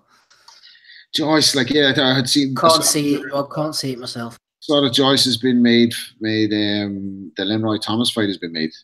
Yeah, it does. Yeah, that's on the Hay Bellew card. So. Nothing against Joyce. I'd like to see how he progresses. He obviously looks very good, and they're trying to move him along very quickly. So maybe he'll get in the mix. But yeah, heavyweight boxing hasn't been good for a long time. Like, so.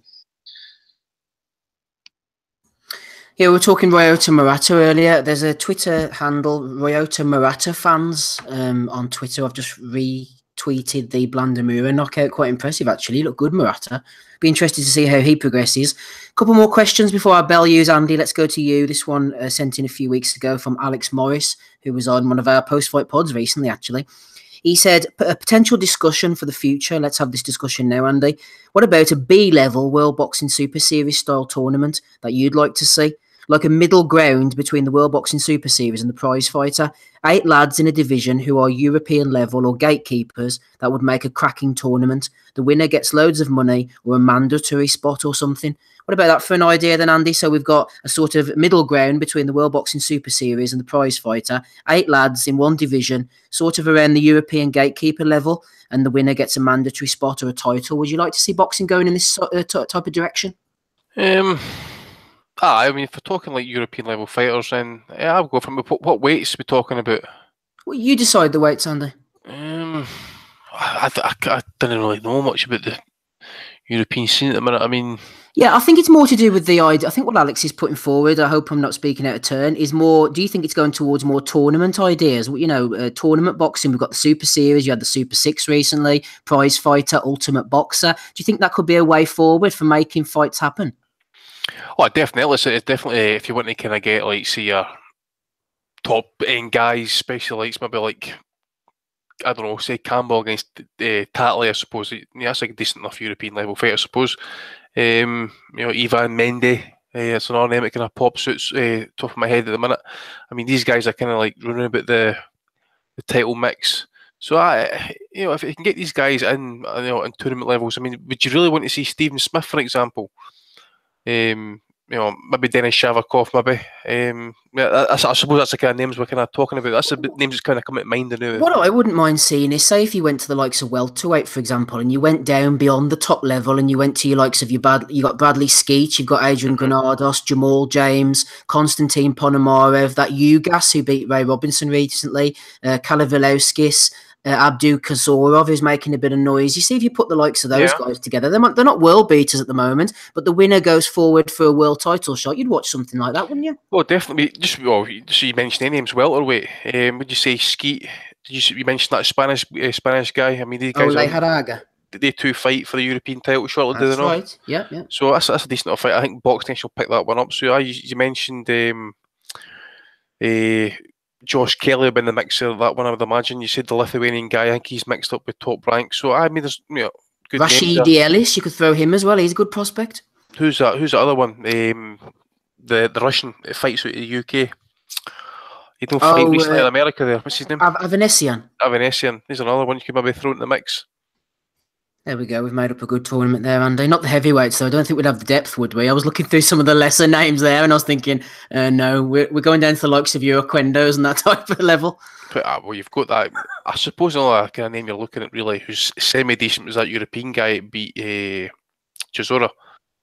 Cabal or Caballel or something. Caballel, yeah. That's about the only one I can think of. There's a few names coming up that I'm interested in, Andy, more for novelty value. I noticed we've got a Koyotaro Fujimoto. I've seen him before. He's shite. 15, the Japanese guy. I know about this guy from Ghana, the hotbed of heavyweight boxing. Ebenezer Tete. He sounds like he could be good. He's WBO top 15 ranked, so you could see him going in against, say, someone like a Daniel Dubois or something over the next few years. We need to get him kind of in the mix as well at some point. I know he's only 9 fights, or whatever. He needs to be fighting more regularly, decent opposition. Big sexy. Big sexy. Hey, he was game against the big Croatian guy. He was. I tell you what, he'll make a good career for himself going over and fighting those guys, I think. Definitely. Tony Yoka, a wee bit suspect with the drugs and stuff like that, but you know, I don't know what they're going to do with him. I don't think they're going to win a rush, actually, in all honesty. I think there'll be another one who they might wait until he's like late 20s, early 30s before make the push. Yep, the drugs don't hold you back these days, guys. There's nothing impossible, even if you're on the drugs. I think Yoka got a 1-year suspended sentence. Okay, we've got 2 more things at the end of the show, which we're going to discuss briefly, Golovkin, and a bit of a question from, who is it again? George Atwell. He's talking about the welterweights this time. Another one of his tournaments, basically, he's put forward. Let's get the value of the week set the way, first of all, though. We're just coming up right on the hour at the moment. Okay, first value of the week came in from Ian Pybis right off the back of last week's show. Just started listening to the podcast, says Ian. Unfortunately, you, as in me, as in Steve, will have to be nominated for a value of the week for saying that Badu Jack beat De Gale. Sorry about that, Ian. I'll put myself forward.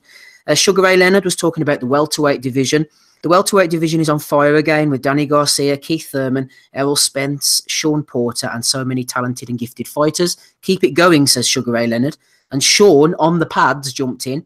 Add Josh Kelly to that list. He's coming. JG Boxing has nominated this guy. The Seven Wolves has been nominated by another Proletarian and Kaiser Koba. He was talking about comparing Floyd with Sugar Ray Leonard. I think I found the Seven Wolves was dismissing Leonard's achievements in comparison to maybe Floyd and Manny. I've only got a few of the screenshots, so you just have to take my word on that. Boxing Bet Guru has nominated Ricky Alford. Ricky was getting involved in the boxing accountancy Twitter, as I like to call it, talking about the numbers that Joshua would be making and basically doing some accountancy work on behalf of Eddie Hearn. It does tend to happen. Let's have a look. We have the next one, Captain Intenso. Have a guess who he's talking about here. This gentleman tweeted out during the week, 21 years ago, I made my TV debut on Sky Sports. Now I spit analytical boxing knowledge every week. Who do you think that is, Andy? Could be Spencer. It is. In the week as well, Rob, that he unblocked me off Twitter. I've been unblocked by Spencer. Master knowledge, spitting out analytical boxing knowledge every week. If I do say so myself, Spence. I said it better. Oh dear. Right, Jarrett MC has nominated Keith Clark. Keith Clark is unhappy that Spike was supposed to fight Triple G, wasn't he? But he wasn't getting the recognition he deserved, according to Keith Clark. Right job, Spike ain't going putting his career on hold because of boxing politics. Ridiculous. The man deserves a shot. Who else in the middleweight division can give Triple G a fight on such short notice, says Keith. Bellew of the Week nomination is sent in by Jamie Simpson for Floyd Mayweather. Mayweather was talking about Adrian Broner. I think Broner's fight with Jesse Vargas should be at 147. I feel like skills pay the bills. If you good, you good. If you not, you not. And this is the man, says Jamie. Mayweather versus Canelo insisted on a 152-pound catchweight fight. Knob, says Jamie. Not happy about Floyd there. IFL TV were doing an interview with Danny Cassius O'Connor. Drugs cheats should get a lifetime ban and have their records torn up, says Danny. And this tweet was liked by none other than Barry Awad, a.k.a. Kid Galahad. Drug cheats should have a lifetime ban and get their records torn up. It was my brother, Gov. My brother clicked like, says Barry. Anthony Galbraith sent that one in. Michael McElway, friend of the pod, sent in this one. Carl Frampton was bemoaning the fact that he got knocked up at 5:58 from UCAD for a blood and urine test, #clean sport. And Paulie OC jumped in and said, Carl, did you tell them about the time you fought in Wembley? And then a laughing face. I think he's got the wrong Carl there, Andy. It's Mr. Frost he was referring to, not Frampton. So even after a million memes, gifs and jokes, says Michael, this guy still got it wrong. Epic fail. I don't think he even responded. He should just have deleted his account after that. Delete your account, says Andy. Bit of advice there for you. David Tarbuck has nominated the EBU, who in their official rankings have Matty Askin being from Italy at number 14 in the cruiserweights, and a Belgian Frank Buglioni at number 8 in the light heavies. And naturally, Smigger is in the top 20 super middleweights. Bellew of the week, says David. David Farmer has alerted us to the fact that it's begun already, everybody. Tyson Fury has only just come back. And on Sky Sports Boxing Facebook page, Carl Gayton, I think Dillian White would knock Fury out. James Sutcliffe jumps in, so do I. He's ducked the Matchroom fighters. So it begins already, says David Farmer. You better prepare yourself, David. It's going to get a hell of a lot worse. Greg Cross has nominated the esteemed Sky Sports Boxing website for Price knocking it out himself, apparently. They were talking about the Price-Povetkin fight.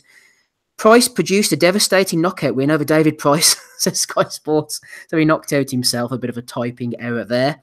Willie C00 has nominated Oscar De La Hoya or Kirsten Fleming for tweeting this out. First it was the cross-dressing photos, and now it's a sex video with a kitchen utensil. Oscar De La Hoya is one kinky-ass dude. What's this all about, Andy? Wasn't Oscar in the part of some $2 million extortion plot? Oscar just likes the, I don't know. Apparently it was a whiskey he was willing to take. I mean, it could be anything. I mean, somebody says it's somebody's maybe tried to spoon his arse, maybe tried to cheese grate his German helmet. I don't know, but seems kinky as fuck anyway. $2 million. I tell you what, it must be bad if it's fucking worth $2 million, eh? What the hell? I tell you what, you see that when that whisk went up his ass, he would have been some shock if he'd have picked up the blender by mistake. Some people were born with a silver spoon in their mouth. He's a legend, isn't he, Rob? Come on, man. It was probably a gold spoon for Goldie. No, but I want to get off that subject as quickly as possible. Well, you've achieved what he has, Rob. You can stick anything up your backside. That's what I say. Go for it, Oscar. Rob agrees. Well, let's move on. We mentioned this earlier. Alex from Team Stream was having a laugh at Rod Salka. Absolutely howling stuff. Wears some brick wall textured MAGA supporting trunks against Francisco Vargas, a Mexican, and gets fucking obliterated. Babs_SP, friend of the pod, nominated that one. David Porval has nominated, who is it? Troy Goodridge was talking on the Juco boxing thread. This is a good shout from Troy. They were talking about Joseph Parker. Maybe he needs a new trainer. He should think about a new trainer in the future. Troy Goodridge racked his brains and said, he's gone backwards. Emmanuel Stewart knows heavyweight boxing. If I was Parker, that's who I'd go for. What do you think, Andy? Do you think Parker should train with Emmanuel Stewart? What are they going to do, by seance or something? Would you board me? In hell. like the movie No Retreat, No Surrender, where the kid trains with the ghost of Bruce Lee. That's what he needs to do. Oh dear. Right, moving towards the end of them there, with a few more decent ones to come. Adonis Stevenson has been sending out some inspirational messages. Don't limit your challenges, challenge your limits, said Adonis. Martin Hurry nominated him for that bit of inspiration. Last week we saw Reynold Quinlan go to war with Damien Hooper. Australia's Corrales Castillo, says Boxing Kingdom. Tommy Roosh has nominated them for that. Jarrett Hurd is asking for the Kell Brook fight. Miguel jumped in. We know Eddie don't want to put Kell in there with any real junior middleweights yet, let alone the #1 junior middleweight. But James Rudge wasn't having any of this. At Eddie Hearn is confident enough to put Kell in with Golovkin. But you think he wouldn't put him in the ring with someone he would knock out inside 6 rounds? Come on, don't be silly now. Mark Payman rightfully added this in here. Do you think that Kell Brook would knock Jarrett Hurd out in 6 rounds, Andy? Absolutely not. I actually think Hurd would fuck Kell Brook, and no the way Kell Brook likes to get fucked either. You think he's bringing out Oscar's whisk? Oh, what, mate, that could. I'm telling you, I think Hurd would actually retire Brook badly. We had a question in last week, actually, and I forgot who it was from, and I accidentally deleted it, so apologies. But they made a good point. They said, is Swift one of the most, the worst nicknames for a boxer ever, as in for Jarrett Hurd? Like, I mean, he's anything but Swift, isn't he? Let's be honest. Like, I mean, if you called him Frankenstein or Little Golovkin or something like that, you could understand. But Jarrett Swift Hurd, and I suppose as they said on the 3 knockdown rule, he's got it tattooed across his chest now, so he can't exactly change it. But whoever it was on Twitter, Andy, who said it, they're right. Swift, he ain't. He's no Swift, mate, but he's fucking relentless. Yeah. Very good fighter. Really looking forward to seeing him in action in future, should I say. Right, Richard Swig has nominated Kevin Mitchell in The Guardian. In his report on the DeGale Truax fight, his article originally said, even the seasoned and reliable Showtime ring announcer John Lennon Jr. described DeGale as once again the IBF Super Bantamweight Champion of the world. So basically, Richard's saying Kevin Mitchell has a pop at Jimmy for bellying up the announcement, and also, in doing so, manages to bellew it up himself. So well done to that Kevin Mitchell for calling Jimmy Lennon Jr. John Lennon Jr. Andy has nominated this one. Ron Lewis was talking about S4C going deep end on hyperbole for Ashley Brace's European title win. Reminded me of Calzaghe Lacey, said the S4C commentator. As good a performance as it was, says Ron, it bore no resemblance to that fight whatsoever. Do you think they were just throwing it in as a reference point because it was Welsh boxing, Andy? Aye, possible, mate. It was something the fans could relate to, even though it really played out nothing like that fight. That's if they were actually all the casuals were awake at 2 o'clock in the morning. Aye, that's right. Oh, yeah, that's right. I forgot about that. That's what time it took place. Anyway, Ron Lewis has nominated S4C. Anybody else got anything else they want to throw in? Nothing for me, but I'll put up Kevin Mitchell. I've got one. Really hear this? Go on. This is Eddie Hearn breaking down, trying to make an analogy between Anthony Joshua and Deontay Wilder's fight and Kugan Cassius working in Pizza Hut. I just you gotta hear this, really hear this. An educated guess at the offer that something like a minimum guarantee of $20 million. You're on that path. You're smashing it at Pizza Hut. Very solid. You're the king right there, right? Now,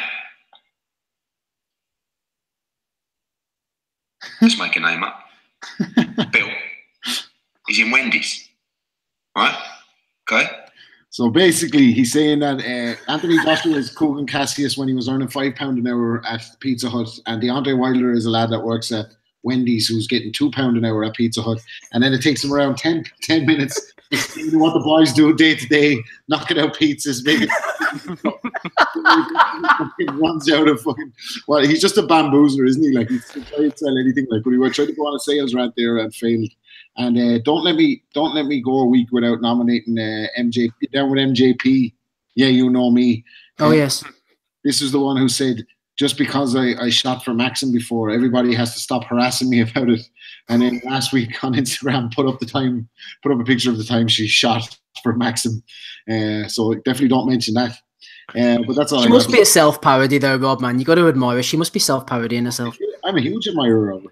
No, I'm sure you are. Rob, do you actually sit and watch Eddie Hearn interviews with IFL? No, it was on the background the other day, right? And I had put on the start of it because they said something about I wanted to see what he was saying about the Fury deal.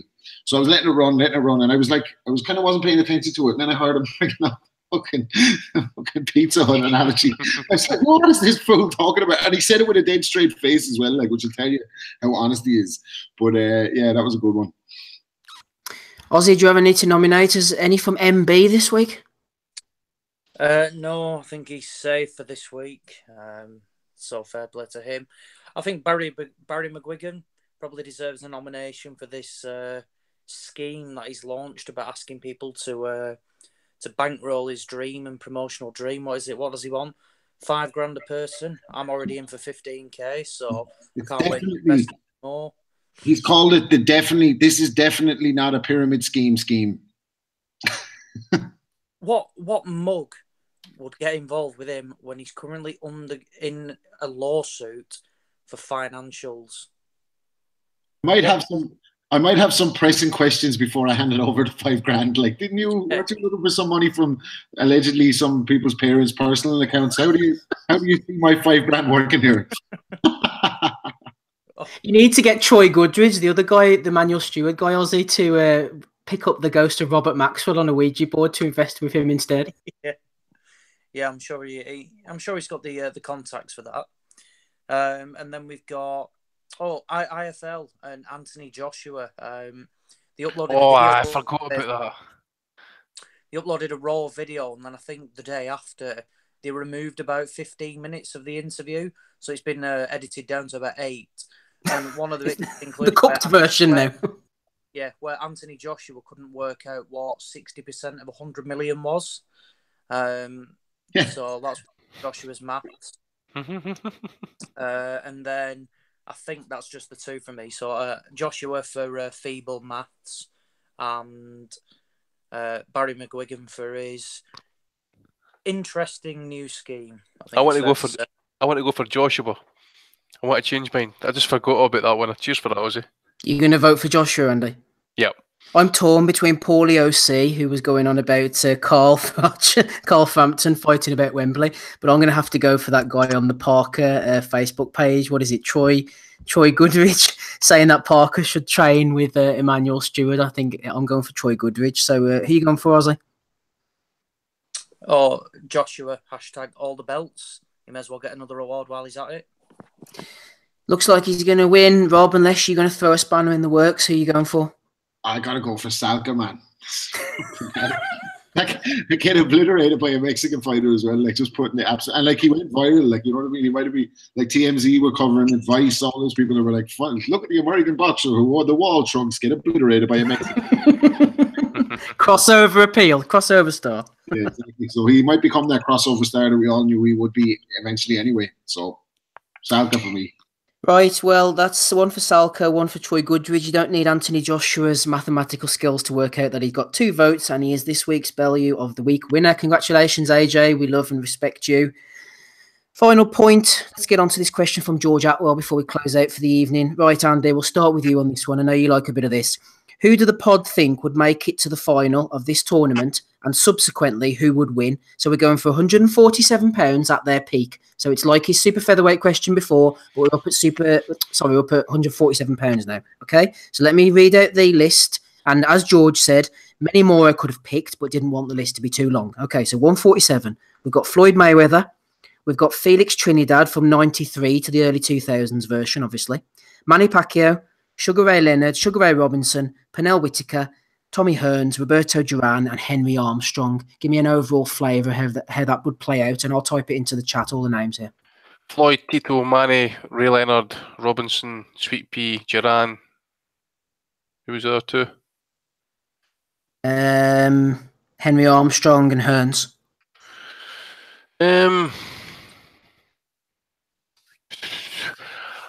Like I did the last time, I can't remember if I actually spoke about the middleweight and the welterweights before, actually, but I'm going to leave Ray Robinson out of it because I've never seen any welterweight video Ray Robinson. So, and I know he's supposed to be classed as like one of the greatest welterweights ever. But I remember seeing something that Nate Fleischer actually only had him like he's 4th of all time at welterweight. So, I'm going to say it's been a toss up between Ray Leonard and probably Hearns, just because Hearns with the freakish length, especially his peak 147, the guy was just a simple freak of nature. I mean, the length he had on him, actually, I mean, he had Ray Leonard there twice. You know, well, he beat him the second time, but the first fight he had him there to be beaten, and he just couldn't seal the deal. So Armstrong was a buzzsaw. Duran, we know what he was about. Maybe just coming just right at, maybe just like at the top and the downslide he's peaking, and maybe won actually. So Manny, I would say Manny's probably prime years would probably been best served at 140 actually.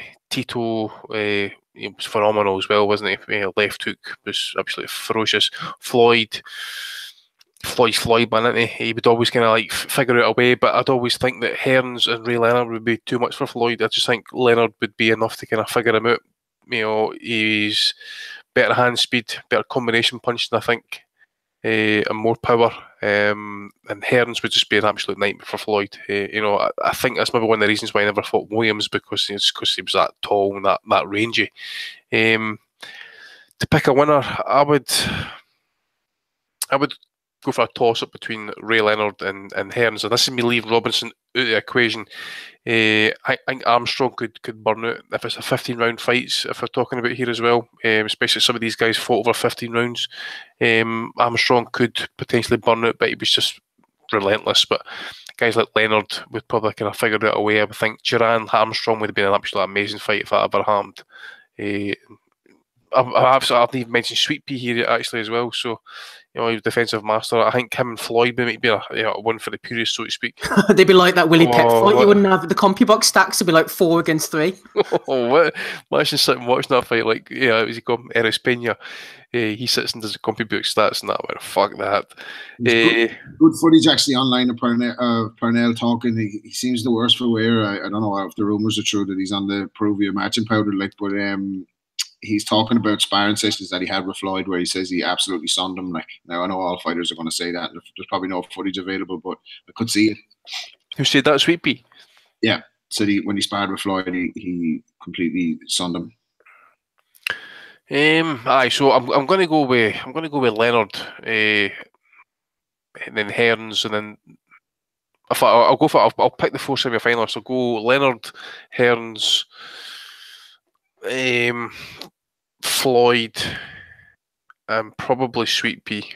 I think Duran Armstrong would be good, but I think he would maybe run into the likes of Sweet Pea, who would frustrate him all night long, especially kind of running and ducking. And Duran liked the guy who kind of stood well, actually kind of came to fight or wasn't kind of like moving back all the time. Floyd would give him a bit of problems as well, but I just think if you look at that Leonard fight, just the first fight alone, that was his absolute peak, man. If you look at it even at lightweight, he's actually a monster there as well. But you just think it might be too much. Maybe get Floyd in the ropes, maybe kind of work on. But you can never count Floyd out as well. Manny and Duran would be a good fight. That's a great list of fights and stuff. Now, there's just some of the other guys who actually have other winners as well. I want to hear their picks. Ozzy, let's come to you. Don't worry, I'm not going to ask you for the ins and outs of the career of Henry Armstrong. I couldn't even give you that myself. I'm leaning towards, because of what Andy says about Robinson, I tend to agree with that. So I'll be leaning towards Sugar Ray Leonard myself. Regarding the style matchups, can we look at the fact that Floyd supposedly didn't want to fight the likes of Paul Williams, Antonio Margarito, as backing up Andy's claims that the size, length and reach of Tommy Hearns would give him a few problems? And could we see the issues that Maidana and Castillo gave Floyd maybe giving Roberto Duran a bit of a look in as well, stylistically speaking there? 100%. Yeah, and I think it's more than valid points for that. It's always different, isn't it? When you talk about these, because they're all from different eras and things like that. But I definitely think from what Andy said about the size and things like that, that Mayweather would... I think it would perhaps be a bit too much for them. Like I said, all these, a lot of these, obviously, I'm a lot younger, so I've just watched them on videos and things like that. Floyd's probably more my, era of sorts. Like I've seen more of the live stuff from him. But no, I think it would be interesting. I would love to see it, and really love to see it. But I think, what were the options again? I mean, what was the 7 or 8 options? Yeah, we've got Floyd and Pacquiao from the sort of current era. We've got Tito Trinidad's reign as well at 147. We've got the likes of Sugar Ray Leonard, Tommy Hearns, Roberto Duran, and Pernell Whitaker. And then we're looking at the older guys, Sugar Ray Robinson. Andy's mentioned the footage issues there, and Henry Armstrong, who I'm not really too au fait with the ins and outs of his career, if I'm honest. Yeah, it's a difficult one, really. I don't really know, to be honest. Honestly, I don't know. I think it's such a difficult one to pick. I'm not too sure, to be honest. Not too sure. Well, I'm going to bring Rob in because I know Rob is of the era. He likes the old Hearns and Duran and stuff. But tell me about someone who we might be sleeping on here, Rob. We're talking about Felix Tito Trinidad. I'm just recalling his welterweight reign here.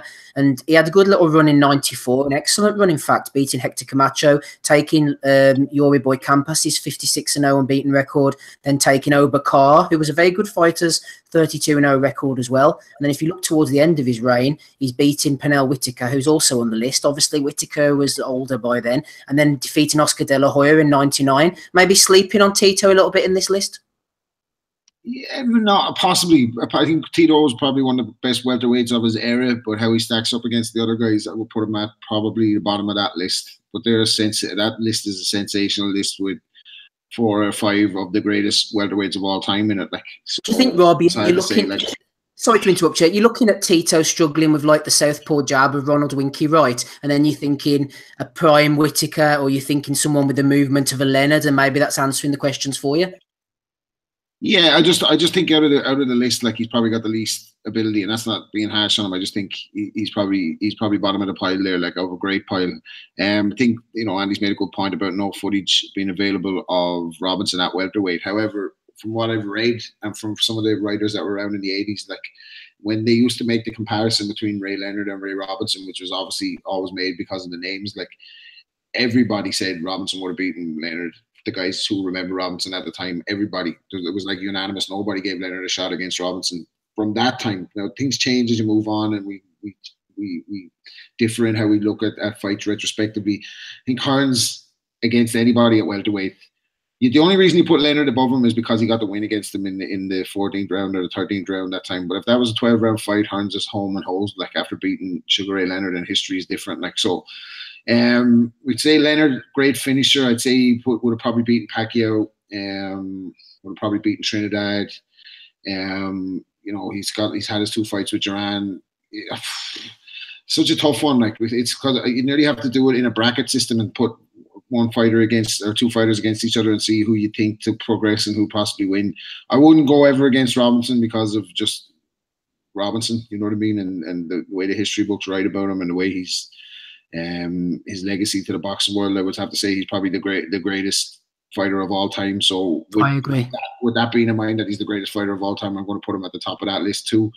But from the fighters I remember from my era, which is all the rest of them, bar Henry Armstrong, say Leonard by a smidgen. We've all gone for Leonard pretty much then. Right, on that note, we shall end it. I will put the list up on Twitter shortly, and you can tell us what you think, dear listeners. We'll finish it up now, I think. Plenty to be getting on with next week with all the fights and stuff. We should have a couple of guests as well. I know Gabe's setting up one former Texan hero to come on the pod, so look forward to that. Thank you to everyone who's jumped on this evening. Stalwart panel of Ozzy Smith, Andy Patterson and Rob Kelly. We'll look to drag some of the others out next week, including Smido, who's had a big win on the horses this weekend, so congratulations to you, Smido. I've been Steve Wellings. Thank you as always for listening. Go over to iTunes, subscribe on YouTube and all those lovely things, and we'll speak to you all next week. Bye.